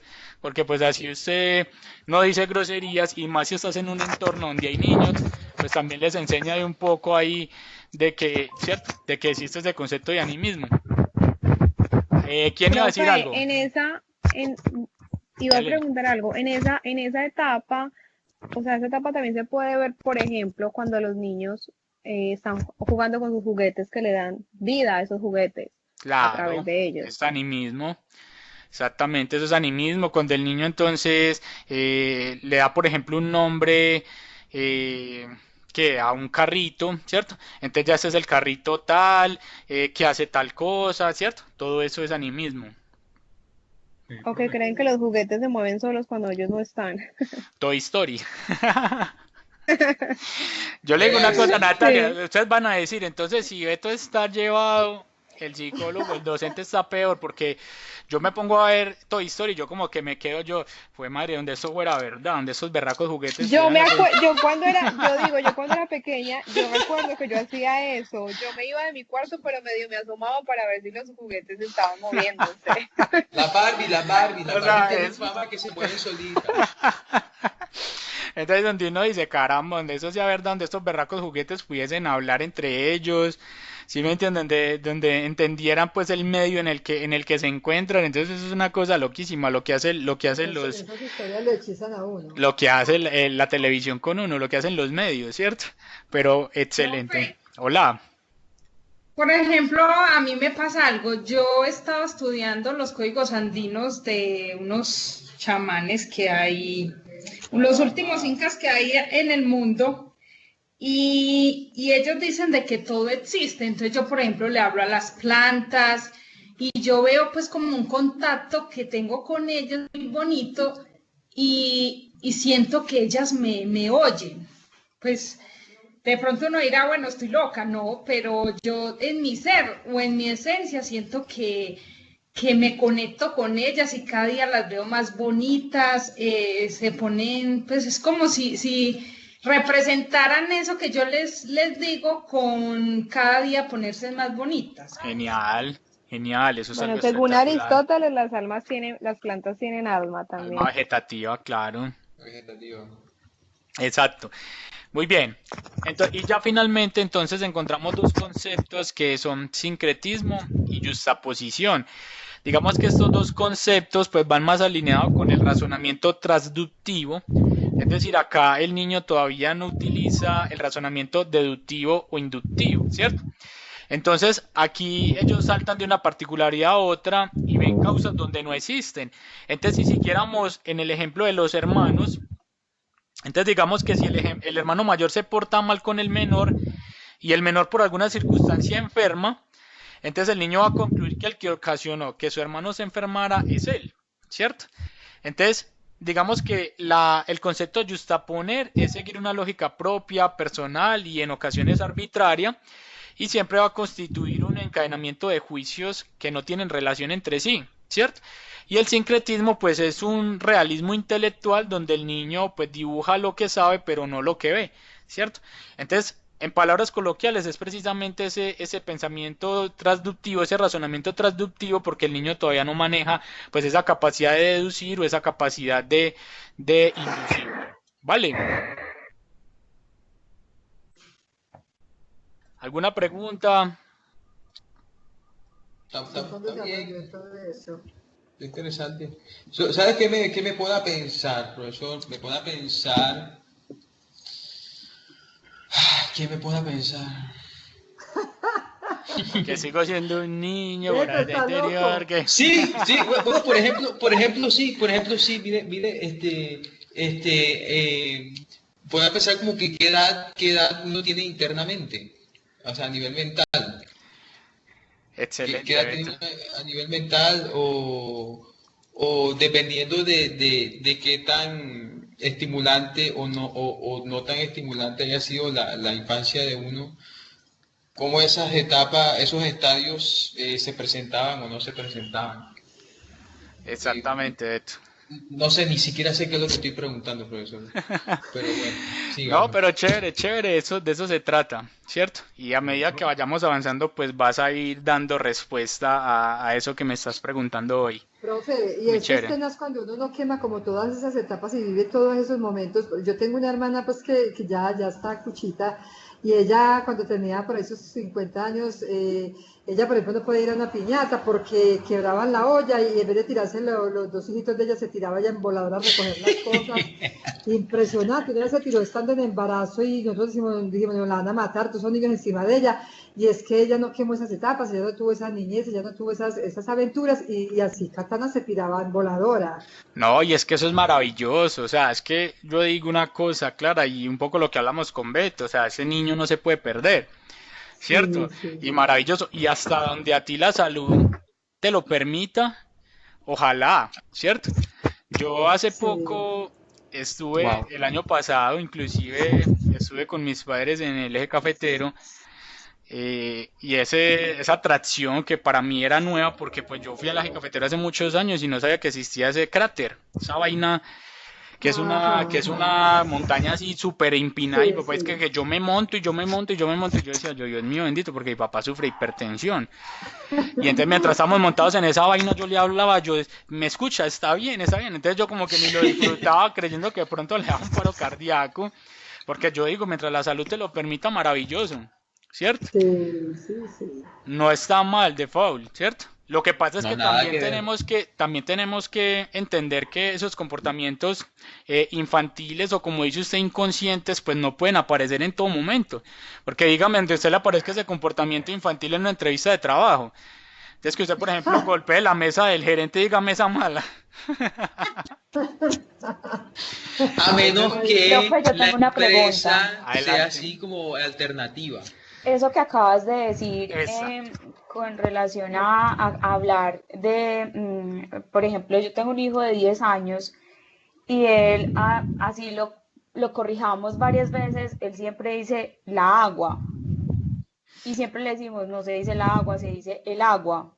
Sí. Pero como que no entiendo y he tratado como de estudiar mucho el por qué dice así, sabiendo que tantas veces lo corregimos a decir el agua, pero él sigue diciendo la agua, o sea, habla así, entonces como que una veces dices por lo que tú acabas de decir, o sea, hay cosas que, por ejemplo, me pasa que yo le digo a alguien y pues lo dije mal, lo dije así como lo estamos expresando en este momento, pero finalmente esa persona terminó entendiendo lo que yo estaba diciendo. Pero como somos adultos creemos que eso pasa y no hay ningún problema. Pero cuando un niño lo hace, entonces como se supone que está en ese proceso de crecimiento, de que debemos enseñarle a que haga las cosas bien, entonces sí he tenido como esa duda, como que, pues, o sea, me acaba de generar mucha más duda por lo que tú estás diciendo. Que es como ese niño que no podemos perder el niño, pero que ese niño tampoco se puede salir en momentos que no son adecuados. Claro, lo que pasa es que hay Mónica, igual tu hijo tiene 10 años, ¿sí? Entonces, ¿Sí? acá lo que tú tienes que inicialmente mirar es si es un tema de que todavía el niño está adquiriendo esa madurez, ¿sí? Y que ya, digamos, a sus 12, 13, 14 años, pues ya va a decir pues como se dice correctamente, o si es un tema que, ¿cierto? Ya hablando en un tema de aprendizaje, ¿sí? Que él no, que él no capte adecuadamente cómo se dice, ¿cierto? Y no lo esté diciendo por capricho, porque me gusta cómo suena, sino que sea más un tema de que no lo entiendo bien De y memorizar. requiere, exactamente, y requiere pues como de más estimulación. Entonces, si es un tema más de que me gusta cómo suena y que todavía pues está en ese proceso de maduración, lo puedes dejar. ¿Cierto? Porque Ah, es que perfecto, sí. él mismo cuando ya llegue a la adolescencia, que, oh Dios mío, Mónica, qué preparación la que hay que tener. Entonces, cuando él empieza a interaccionar con su ciclo de amigos y todo, y él diga la agua, y el primero le reproche, ya él va a decir, Se le mi mamá ríe. tenía razón. ¿Cierto? Sí. Entonces ya vas a entender que cuando te estés hablando con tu hijo, ya él no te va a decir, mamá, la agua, mamá, el agua, ¿cierto? Porque ellos le van dando también cierta credibilidad, es más, mayor credibilidad que la que de la enseñanza de los padres a su círculo, a su ciclo de amigos, entonces ya va a tener mayor madurez, ¿cierto? Entonces ahí tienes que hacer esa identificación. Si es un tema más de que hay que estimular porque el niño todavía no comprende cómo se dicen ciertas palabras, o si es un tema que todavía está en proceso de maduración, que a ligero que lo va a lograr. Porque cuando ellos llegan a la adolescencia, pues ya van adquiriendo esos aprendizajes, Mónica. Sí, muchas gracias, profe. Vale. Precisamente eso, hablábamos con esta situación del COVID, que no sabemos si regresar los niños o no al colegio.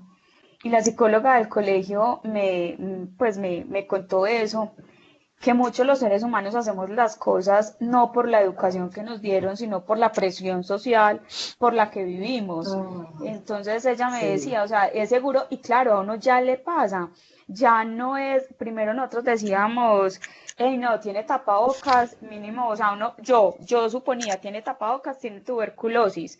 Entonces Ujú. uno trataba como de estar como lejos de esa persona, pues ya uno tenía como pues teníamos algo que nos hacía como que nos debemos de alejar porque tiene una enfermedad contagiosa.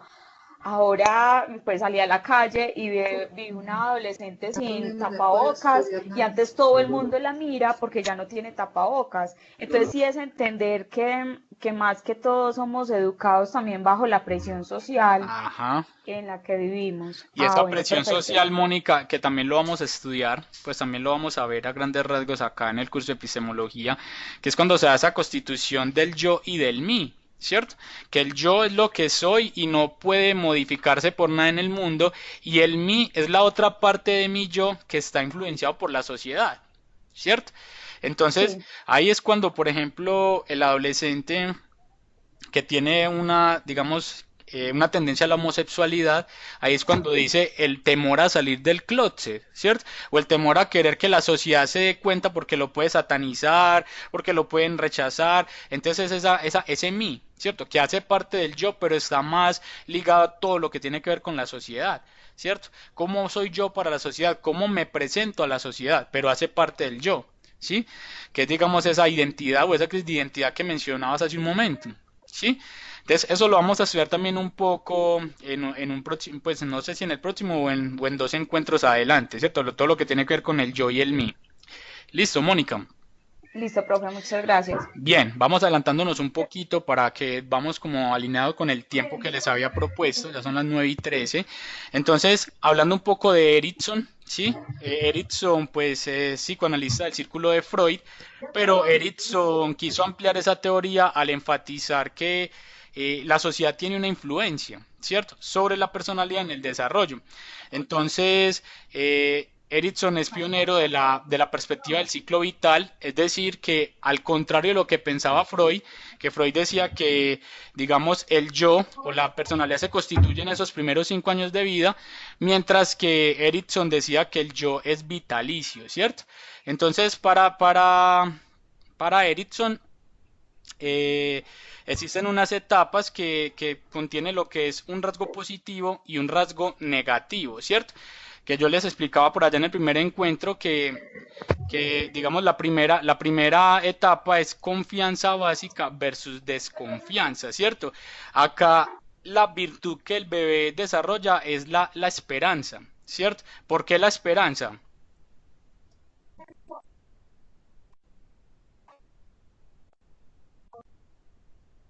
¿Por qué creen ustedes que el bebé desarrolla en esa primera etapa, que es desde el nacimiento hasta los 18 meses, la esperanza?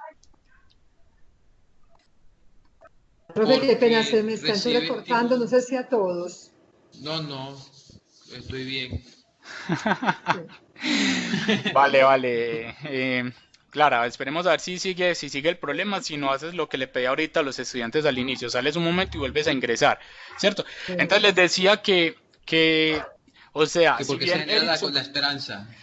exacto, entonces si bien Erickson es del ciclo de Freud, ¿cierto? Es psicoanalista pues del círculo de Freud, él de una u otra manera se aparta del concepto freudiano al decir que el desarrollo de la personalidad es en esos primeros 5 años de vida, porque él dice que el desarrollo del yo es vitalicio, es decir, que se da de por vida, y él lo desarrolla en unas etapas, ¿sí? Entonces la primera etapa que él la llamó confianza básica versus desconfianza, bueno, que sea lo del rasgo positivo y el rasgo negativo, ¿cierto? Entonces, la primera etapa, como les decía, es confianza básica versus desconfianza. La virtud que desarrolla el bebé es la esperanza. Sí, entonces yo les preguntaba que por qué la esperanza, ¿qué creen ustedes? Por la curiosidad, dice De Paul, ¿por qué más puede ser? Yo digo que es por el mismo proceso como de sentir que se puede conseguir algo. Exactamente, ¿cierto? Entonces, por ejemplo, hablamos allá en la etapa freudiana un tema crítico que tiene que ver con la lactancia, ¿cierto? Y es que el bebé necesita confiar en el mundo y las personas que hay dentro del mundo, ¿cierto?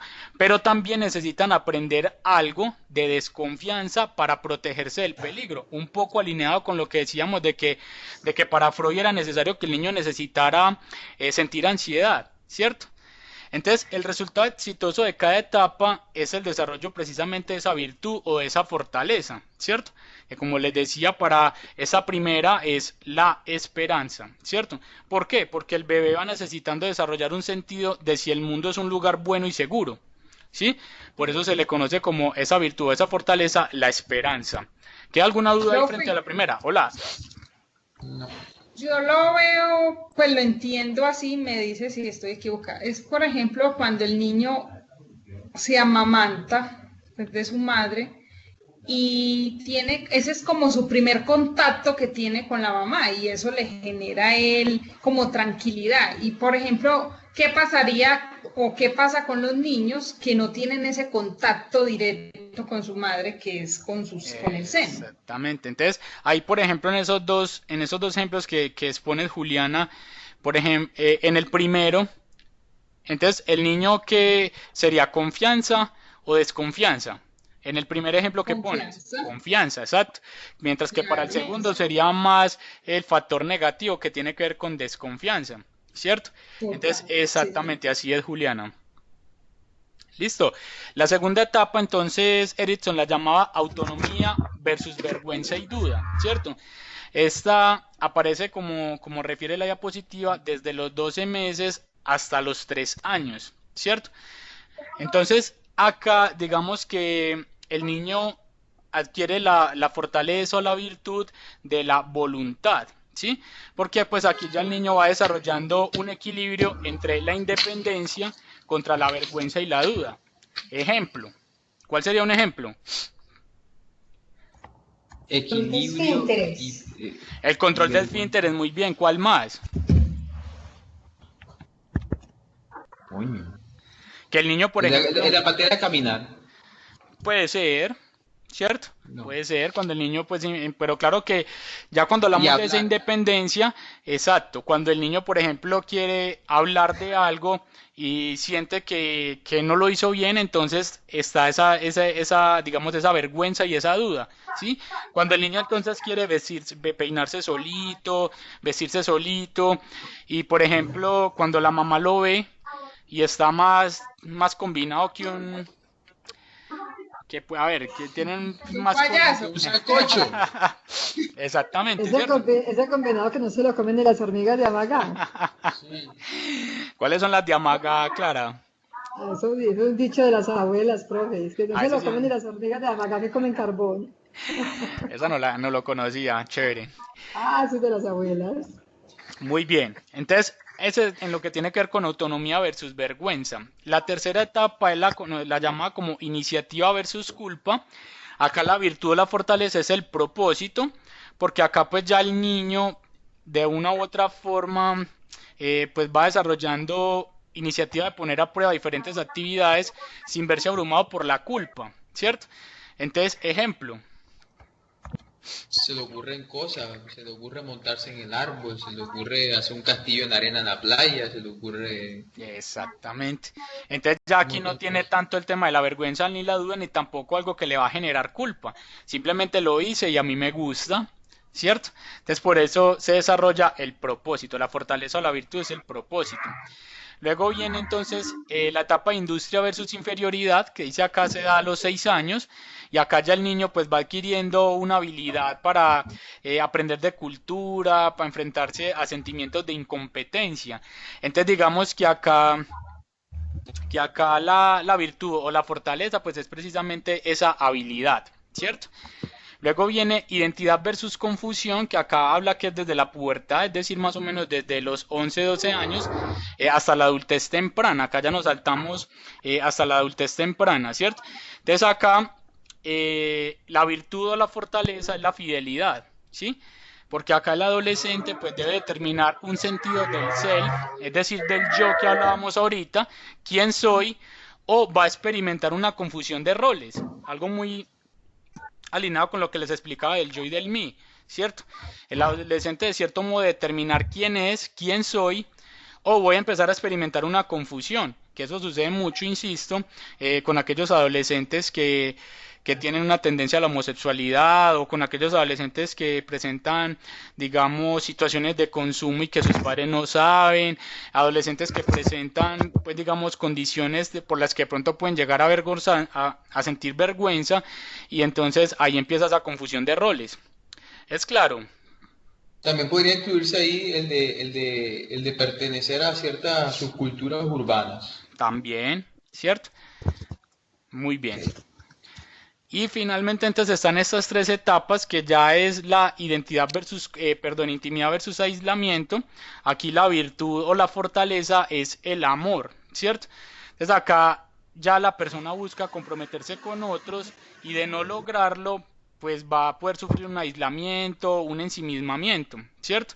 Entonces es ya el joven que, por ejemplo, está enamorado y que no, esa persona a la que está enamorado no le pone cuidado, o en términos coloquiales, como decimos, no le para bolas, ¿cierto? Entonces va generando ese aislamiento, ese ensimismamiento, ¿sí? Y que muchas veces eso va recurriendo ¿a qué? A un trastorno, ¿cierto? A un trastorno emocional, a un trastorno de personalidad. Hola. Ahí también entraría, por ejemplo, el bullying. Sí, o sea, aquí pues también puede hacer, pero aquí en identidad versus aislamiento yo no lo veo tanto, lo veo más con identidad versus confusión, Juliana, Perfecto, sí. ¿cierto? Lo veo más dentro del adolescente en esa búsqueda de fidelidad, porque muchas veces en esa búsqueda de fidelidad con su yo, con su mí, ¿cierto? Con quién soy, eh, es vulnerable a ser víctima de bullying, ¿cierto? Entonces vuelvo con el ejemplo, el adolescente que sale del closet, por así decirlo, y no es aceptado en el colegio, o no es aceptado por sus pares, entonces que le generan bullying, que le generan ya digamos o ya lo maltratan psicológicamente, ¿sí? Conflicto. ¿Cierto?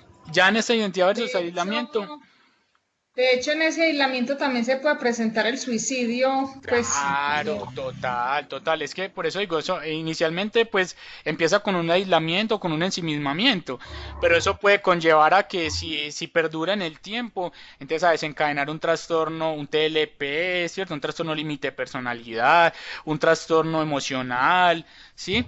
Un trastorno bipolar, o sea, una cantidad de cosas que se pueden acarrear a partir de una situación que se presenta pues en esta etapa de su vida, ¿cierto? Y bueno, ya viene lo que tiene que ver generativa versus estancamiento, que ya es hablando de la adultez, ¿cierto? Que acá ya estamos hablando de un adulto maduro que se interesa por establecer, digamos, relaciones, por guiar pues lo que sería su siguiente generación. Y en caso de no lograrlo, entonces va a sentir que hay un empobrecimiento personal. Entonces acá la virtud o la fortaleza que se da es el cuidado, ¿cierto? Entonces es el adulto que ya está pensando en cómo va a guiar su nueva generación, qué les va a enseñar, y cuando no tienen esa posibilidad, entonces se puede llegar a tener ese empobrecimiento personal. Entonces, claro, eso ustedes me dirán, pero es que si uno lo mira desde diferentes perspectivas, hay personas que en su adultez ya han tomado una determinación de no tener hijos, ¿cierto? Creo que se lo pueden estar ustedes preguntando. Sí, claro, de eso ¿Qué estaba diría? pensando precisamente. Entonces, ¿qué diría usted, Beto, que qué sucede ahí? Es que, digamos que cuando uno habla de hijos, no simplemente puede ser el hijo biológico, ¿cierto? También Puede ser un podríamos, adoptado, puede ser un hijo en adopción. Ahorita está teniendo una tendencia, pues, con los sobrinos, Las exacto, mascotas. con las mascotas, las exactamente, Juliana, mascotas. ¿cierto? O sea, como dice Beto, con los sobrinos, pero también ahorita ya hay un amor hacia las mascotas, que hay personas que desde por allá a inicios de su juventud, desde su adolescencia, tenían muy claro, no voy a tener hijos, pero me voy a dedicar a hacerle la vida feliz a los perritos, ¿cierto? O a las mascotas en general. Ya, entonces de cierto modo no va a llegar a un empobrecimiento personal porque en su proyecto de vida nunca estuvo marcado el tener una familia. Diferente al que por allá a los 19, 20 años decía, yo quiero tener 2 hijos, llevarlos al éxito, comprarles juguetes, quiero hacer esto, esto, esto, y a sus 39 años todavía no lo ha logrado, ¿cierto? Ajá, mira qué interesante. Entonces, mira que tiene que ver mucho es con el tipo de constructo mental que uno vaya llevando. O sea, no hay una Exactamente, respuesta correcta o incorrecta para cada exactamente, caso, sino es exactamente. depende de la historia personal, si a uno dejaron caer en la cama o cosas así. Ya. Ese Beto me hace reír o que lo hicieron en el suelo. Pues eso era lo que me Bueno. decían, eso era lo que me decían a mí cuando Bueno. estaba niño. Eso es lo que me decían a mí cuando estaba niño, que porque me mantenía en el suelo, vaya usted a saber, ¿cierto? Qué Entonces, vaina buena. Luis Daniel dice, yo tengo 2 hijos, regala uno. Oiga. Ay, ay, ay. Por ejemplo, a mí me pasa mucho que la gente me pregunta, yo tengo 32 años, me pregunta, ¿es que usted no va a tener hijos? Y yo, no, en mi proyecto de vida no está tener hijos. Entonces yo Exactamente. hablando con una terapeuta, ella me decía, lo que pasa es que usted tiene un trauma de niña que le tiene miedo a tener hijos. Entonces yo eso no lo sabía, yo lo descubrí pues Con la con terapeuta. ella y uno dice definitivamente detrás de cada decisión que uno toma hay algo que Hay un puede porqué. estar en cierta, si hay un porqué y hay un trauma que muchas veces uno no lo hace consciente. Claro, entonces, allí llevando al ejemplo de Juliana, a sus 39 años, es probable que no sienta ese empobrecimiento personal. 32. No por eso, pero estoy hablando cuando tengas 39. Cuando Juliana Ay, tenga pues, 39 años, es probable que diga, no, pues yo ya desde hace muchos años atrás había tomado la determinación de no tener hijos. Estoy mirando 2 escenarios para Juliana. Había decidido no tener Profe, hijos y prefiero, te hago voy, una...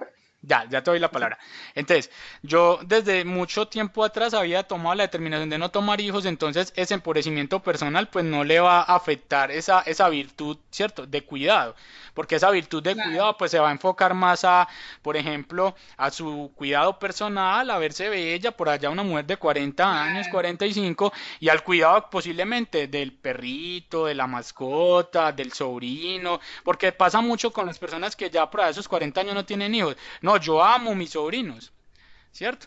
Y el amor es precisamente para los sobrinos o para los otros integrantes que hacen de la familia, ¿cierto? De hecho, a mí me pasa eso. Hace un año nació mi sobrina y yo estoy enamorada de ella, pues para mí Exactamente, es lo máximo. exactamente. Es que es más fácil querer a los sobrinos que a los hijos propios. Y el segundo, En el el caso de segundo Juliana. panorama que puede pasar con Juliana es que a sus 39 años diga, no, tengo una pareja estable, pues no sé si eres casada ya, Juliana, estoy mirando un escenario, pues, o que si ya eres casada a sus 39 años diga, no, yo quiero tener un hijo ya, ¿cierto? Yo tenía una compañera que a sus 42 años, ella, pues más o menos desde los 39 ya quiso tener a su bebé y ya, pues digamos, la naturaleza no se lo permitía y ella llegó a sentir ese empobrecimiento, ¿cierto? Entonces ahí es donde uno empieza como a mirar las teorías y empiezan a decir, estos locos, la verdad estudiaron muy bien esto, ¿cierto? Entonces yo mira en mi compañera esa necesidad de tener su hijo, tal cosa, y iba a cumplir 43 años cuando quedó embarazada, ¿cierto? Entonces cuando uno mira esos escenarios, ahí uno dice, en el caso de Juliana puede ser el uno o el 2, ¿cierto? Ay, es que sale Claro, embarazada. porque Profe, muchas mira, veces, perdón, muchas veces las personas es con ese deseo de tener hijos y generan miomas. Pero, por Sí, ejemplo, exactamente. a mí me pasó, profe, que dentro de mi plan de vida no estaba tener hijos, Sí, porque no, yo no tenía, pues no tenía, nunca he tenido como esa empatía con los niños. Entonces, sí soy de una prima muy mayor y entonces a mí me tocó como ayudarle a muchos primitos con las tareas y con las cosas. Entonces, ahora como que estoy entendiendo por qué, porque me tocó como ayudarles mucho. Entonces era como que Ya fue mamá. en mi adolescencia tenerlos que ayudar a ellos y no era fácil. O sea, si no me entendía yo, pues entenderlos a ellos era más complicado. Entonces, claro. dentro de mi plan de vida, mi proyecto de vida no estaba tener hijos, pero algo llegó a los 30 años y yo dije, o es ya o nunca, o sea, porque también pensaban que no quería ser una mamá muy vieja, o sea, pensaba pues como en una, digamos, en la edad de la adolescencia, de la juventud de mi hijo, que no se fuera a atravesar, o sea, quería hacer como algo parecido a lo que era mi mamá, que era, Ajá. fue más o menos como eso. Pero sí me pasa una cosa y es que yo aún no sigo sintiendo empatía por los niños. O sea, los amiguitos de mi hijo no me gusta que vengan a mi casa. O sea, no soy de las que, como ya tengo un hijo, Oh, entonces todos problema. los niños me caen súper bien. Entonces todos los niños, o sea, yo les entrego mi alma, mi vida y mi corazón y algo. No, no sé, me pasa eso como que yo veo otras personas y yo, pero, o sea, son tienen mucha química con los niños. Yo preferiría que no vinieran, o sea, me aguanto el mío, pero yo no me quiero aguantar el de los demás. Entonces ahí Claro, sí claro. sí me crea ahora como esa confusión de lo que estás diciendo explicándole a Juliana. Claro, Mónica, ¿no? Vamos a lo mismo, ¿cierto? Ya tú tienes tu hijo y ahorita lo que sí queda claro es que Mónica no va a ser una psicóloga infantil, ¿cierto? O una psicóloga que va a trabajar con niños, ¿cierto? Entonces, o quién sabe si pues más adelante pues empieces de cierto modo a modificar esa situación, ¿cierto? A cambiar esa percepción, porque pues igual hay algo instaurado, ¿sí? Y cuando hay algo instaurado pues es muy difícil, porque pues digamos son situaciones que ya viviste en el pasado y que de cierto modo están interfiriendo en tu cotidianidad, ¿cierto? Pero no sabemos ¿Cuántos años tiene tu hijo, Mónica? Tiene 10 años. Tiene 10 años, pero es que es eso, o sea, ya el niño a los 10 años y no has podido, digamos, porque ellos cuando están en esos primeros 5 años sí quieren llevar que el amiguito, que la amiguita, entonces, si ni siquiera así superaste esa situación, es probable que ya no, ¿cierto? Pero eso no te hace ni menos mamá ni menos profesional, porque pues uno tiene que pues mirar cuáles son sus ventajas, cuáles son sus fortalezas, cuáles son sus debilidades, ¿cierto? Y en ese caso uno diría, Mónica, no, digamos, estaría en condiciones de ser la terapeuta de, por ejemplo, de un colegio, ¿cierto? De puros niños. Porque no va a Sí, tener la misma eficacia que atendiendo, por ejemplo, el adolescente, el joven, el adulto, las relaciones de pareja y demás, ¿cierto? Entonces, pero hay algo extraño y es que mi hijo tiene TDAH.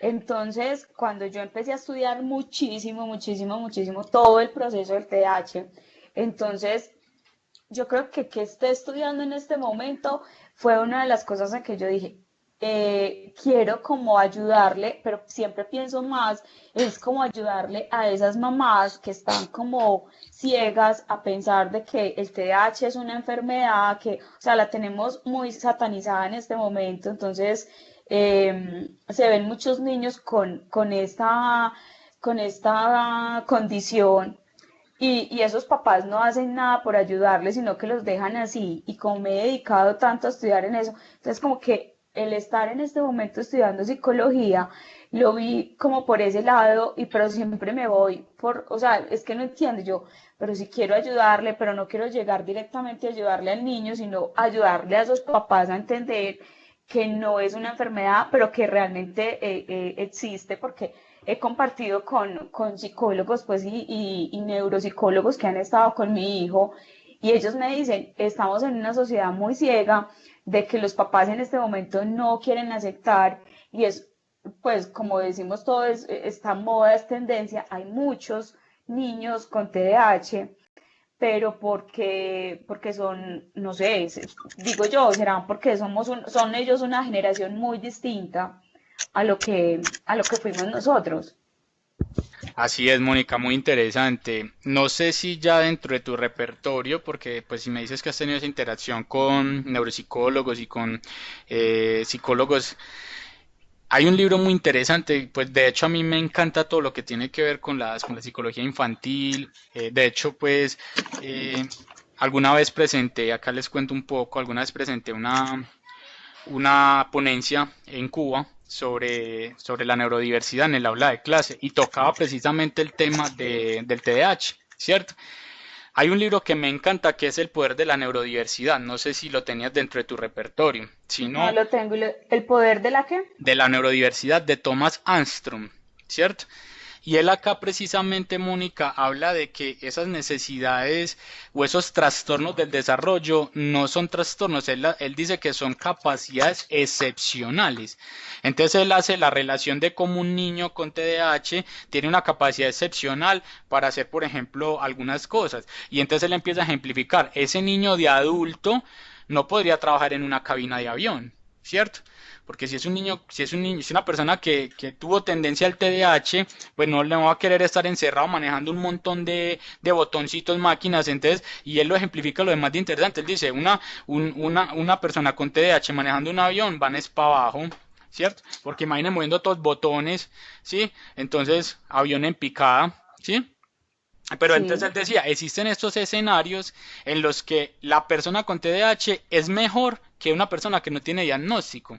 Y no lo hace solo con el TDAH, sino con la dislexia, con el autismo, con la discalculia. Él menciona como 6 trastornos del desarrollo y a todos 6 lo dice son capacidades excepcionales, ¿cierto? Entonces, te invito como para que indagues en el libro, pues yo lo tengo, pero impreso, ¿cierto? De podértelo pasar tendría que ser que si estás en Medellín y que prestártelo para que lo imprimas o para que lo organices, ¿cierto? Porque es desde ahí que, Patricia, de que qué opina Mabel, porque yo creo que Mabel también es muy enfocada al tema pedagógico, ¿cierto? Entonces, vaya indagando en el libro, Profe, Mónica, y alguna cosa. perdón. Dale, No, dale, Mabel. profe, digamos que sí tengo mucha experticia en trabajar con niños con altas capacidades y talentos excepcionales, Ajá, pero esto es uno a uno, esto no es una regla. Pues no, yo conozco a Thomas Armstrong personalmente y trabajo con mucha gente en el mundo con los que trabajamos altas capacidades. súper. Pero eso no es una regla, ¿cierto? No es una regla. También está ese mito de que, ay, los niños hiperactivos todos son con Ajá, altas capacidades. No, no todos, ¿cierto? Y exactamente. yo no me atrevería a decir, digamos que sí es más factible decir que los autistas sí tienen altas capacidades, sí, pero los niños hiperactivos no todos. Entonces yo pensaría que es uno a uno, tendría que conocer exactamente el caso de Clara, del hijo, y mirar, pues poder hacerle una evaluación y no una evaluación psicométrica ni una evaluación simplemente que nos den los resultados, sino Más desde la que dentro del observación. proceso que nosotros manejamos hacemos muchísimas cosas, pues somos 13 personas evaluando un niño para dar un diagnóstico de eso, porque es tan delicado como cuando le decimos que tiene TDAH, ¿cierto? Entonces no me Maravilloso. atrevería como a decir, Patricia, gracias por hablar. Maravilloso, Mabel, no, y de hecho, o sea, va un poco alineado con lo que les decía en el primer encuentro, ¿cierto?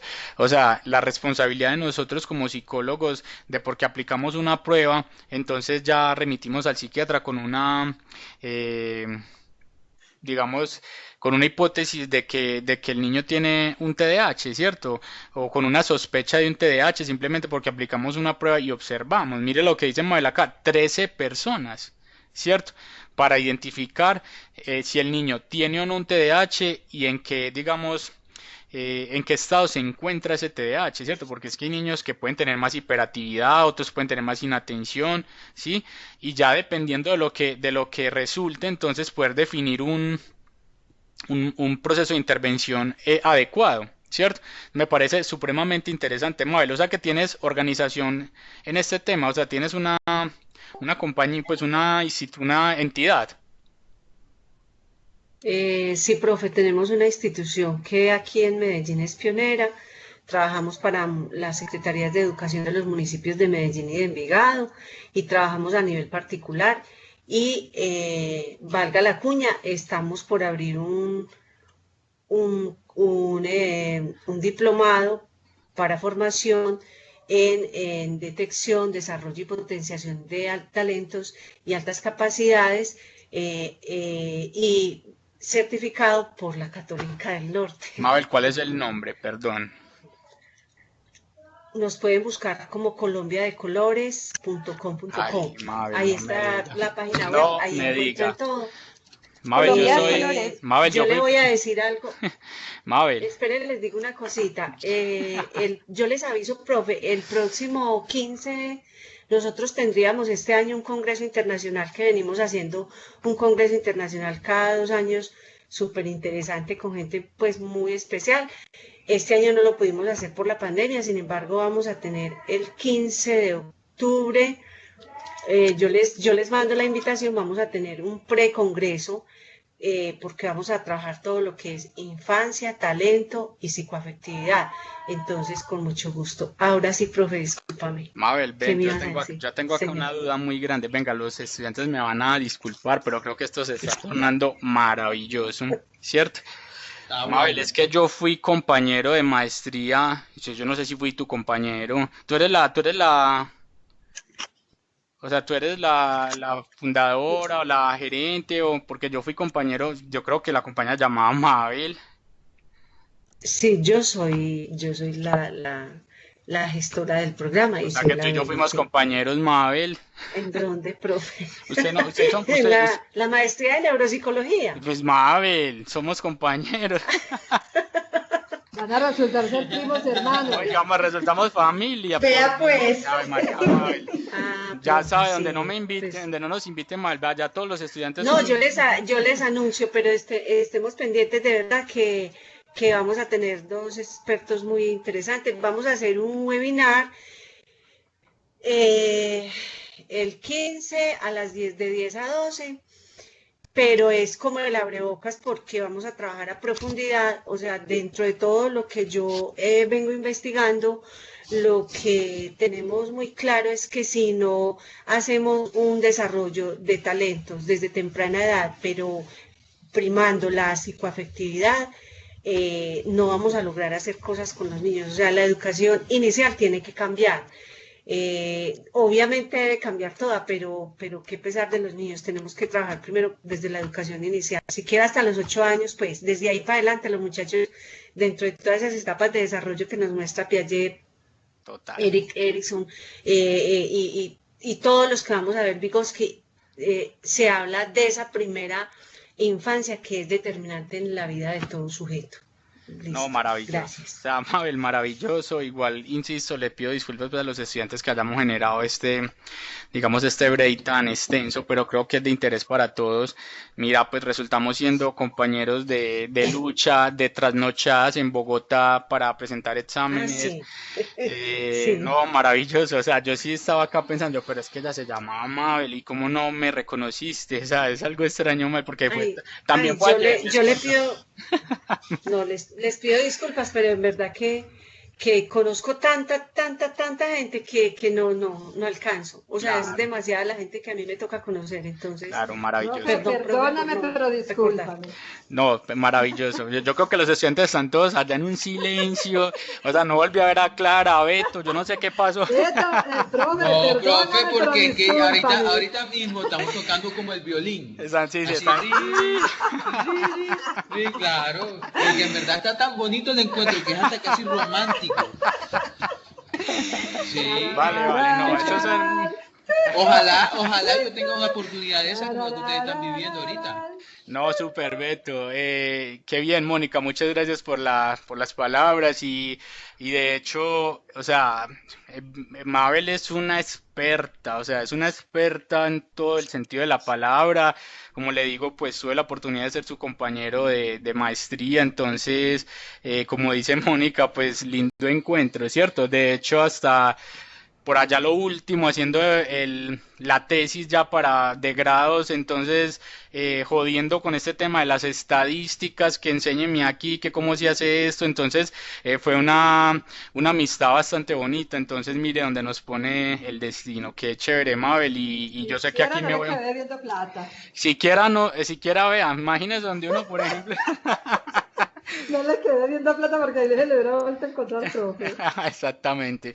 Qué chévere, mis estimados. Bueno, entonces ya para acá vamos terminando porque nos fueron 15 minutos de más y también me da pues pena con Tranquilo, ustedes. profe, tranquilo. Ya entonces esa última es integridad versus desesperación, que ya es hablar de la adultez como tal, pero adultez tardía, ¿cierto? La generatividad es una adultez temprana y ya la integridad versus desesperación pues es la adultez tardía, que es cuando ya la persona acepta su vida, ¿cierto? Acepta su propia vida, que eso le va a permitir aceptar su muerte, ¿cierto?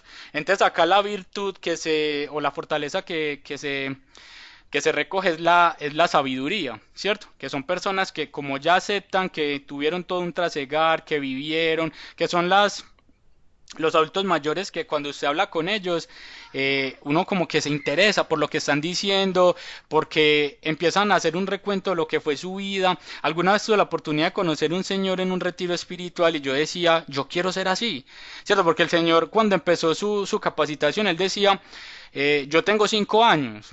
Entonces todos lo miramos, 5 años. Y entonces cuando después él la lanza y dice, es que nosotros a esta edad ya nos empezamos a medir por los años que nos faltan, no por los que tenemos. Y entonces él decía, yo tengo 75 y yo hago un promedio que a los 80 años yo ya debo estar partiendo. Y entonces él decía, tengo 5 años o me faltan 5 años de vida.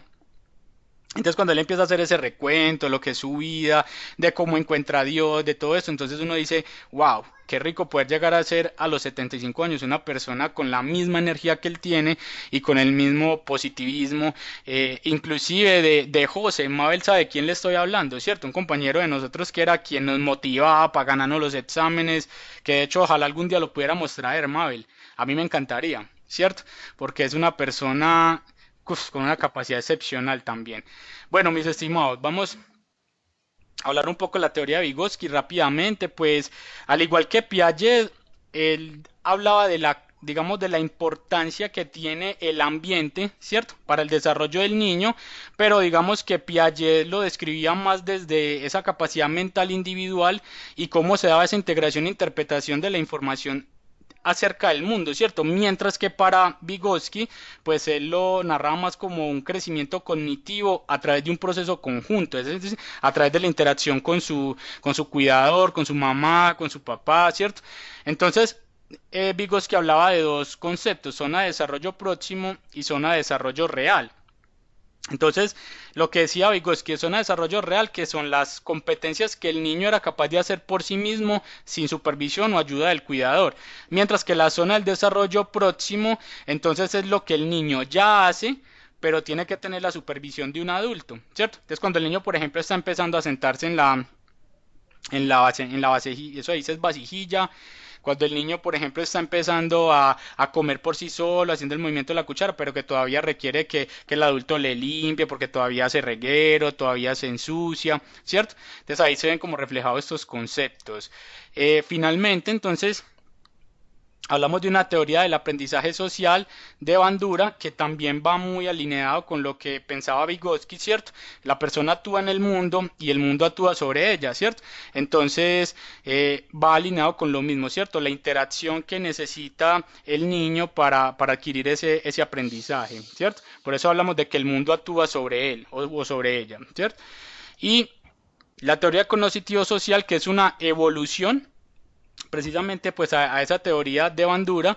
Entonces ya acá no es solamente el ambiente, sino que integramos los procesos cognitivos como parte central del desarrollo, y cuando integramos esos procesos cognitivos, entonces precisamente estamos hablando de la capacidad de observar, ¿sí? Entonces acá hablamos de una observación de modelos que va alineado con la teoría del modelamiento, ¿cierto? Que hablamos un poco ahorita durante la clase. El niño va observando, digamos, cómo actúa en el mundo su cuidador, en ese caso mamá, en ese caso papá, y él va adquiriendo unos modelos, ¿cierto? A partir de esa observación, que finalmente se van caracterizando en esos aprendizajes o en unas unidades de conducta, ¿cierto? Mis estimados, pues esta es la clase que tenía preparada para el día de hoy. Como les digo, se nos alargó un poco, pero pues ese encuentro maravilloso no lo podíamos pasar por desapercibido. No, si no hay más preguntas, Dios los bendiga, una feliz noche. Nos veríamos entonces ya la próxima semana con el proceso de sustentación. Profesor, muchas gracias. A Muchas ustedes. Gracias. Muchas gracias, A profe. ustedes, feliz noche. Gracias. Feliz noche. Gracias, maestro. Profe, de rapidez, Hola. de rapidez. Hola, hola. El folio, ¿es una hoja o una página? Vale, es una hoja, son 2 hojas, realmente son 2 páginas en contenido Dos páginas. colombiano, ¿cierto? Uy. Entonces 2 páginas.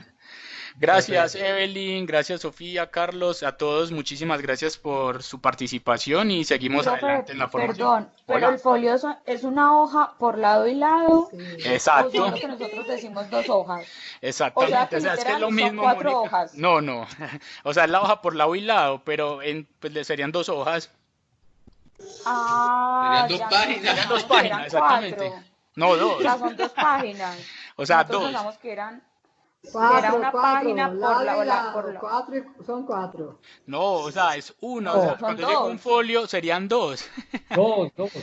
Serían 2. Ahora sí, o sea, yo sé que muchos me están diciendo, profe, es que para hacer una relatoría en 2 hojas, o sea, yo la invitación que yo les hago es que cuando ustedes estén haciendo su proyecto de grado, ustedes van a tener que empezar ¿cierto? Como a reducir muchísimas cosas. Entonces yo quiero decir tanto, por ejemplo, en ese planteamiento del problema, quiero decir tanto en esa introducción, quiero decir tanto en esa justificación, pero es que solamente me dan, por decir, 150 palabras, o solamente me dejan hacerlo en una hoja. Entonces eso es una forma de hacer un ejercicio de cómo extraer lo principal y llevarlo solamente a 2 hojas, a 2 páginas, por así decirlo, pues, o sea, una hoja por lado y lado, por así decirlo.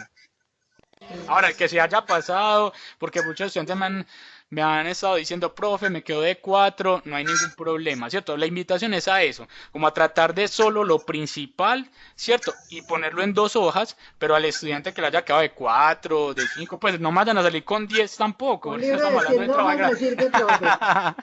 de 10, de 15 hojas, porque tampoco estamos evaluando un proyecto de grado en este momento, pero si le quedó de 4, de 5, lo pueden dejar así sin problema, ¿listo? A Listo, usted profe, también, muchas Manuel. gracias. Bendiciones. Que Gracias, esté muy chao a bien. todos, Dios les Chao. bendiga. Buenas noches. Chao, feliz noche. Feliz Buenas noche. noches.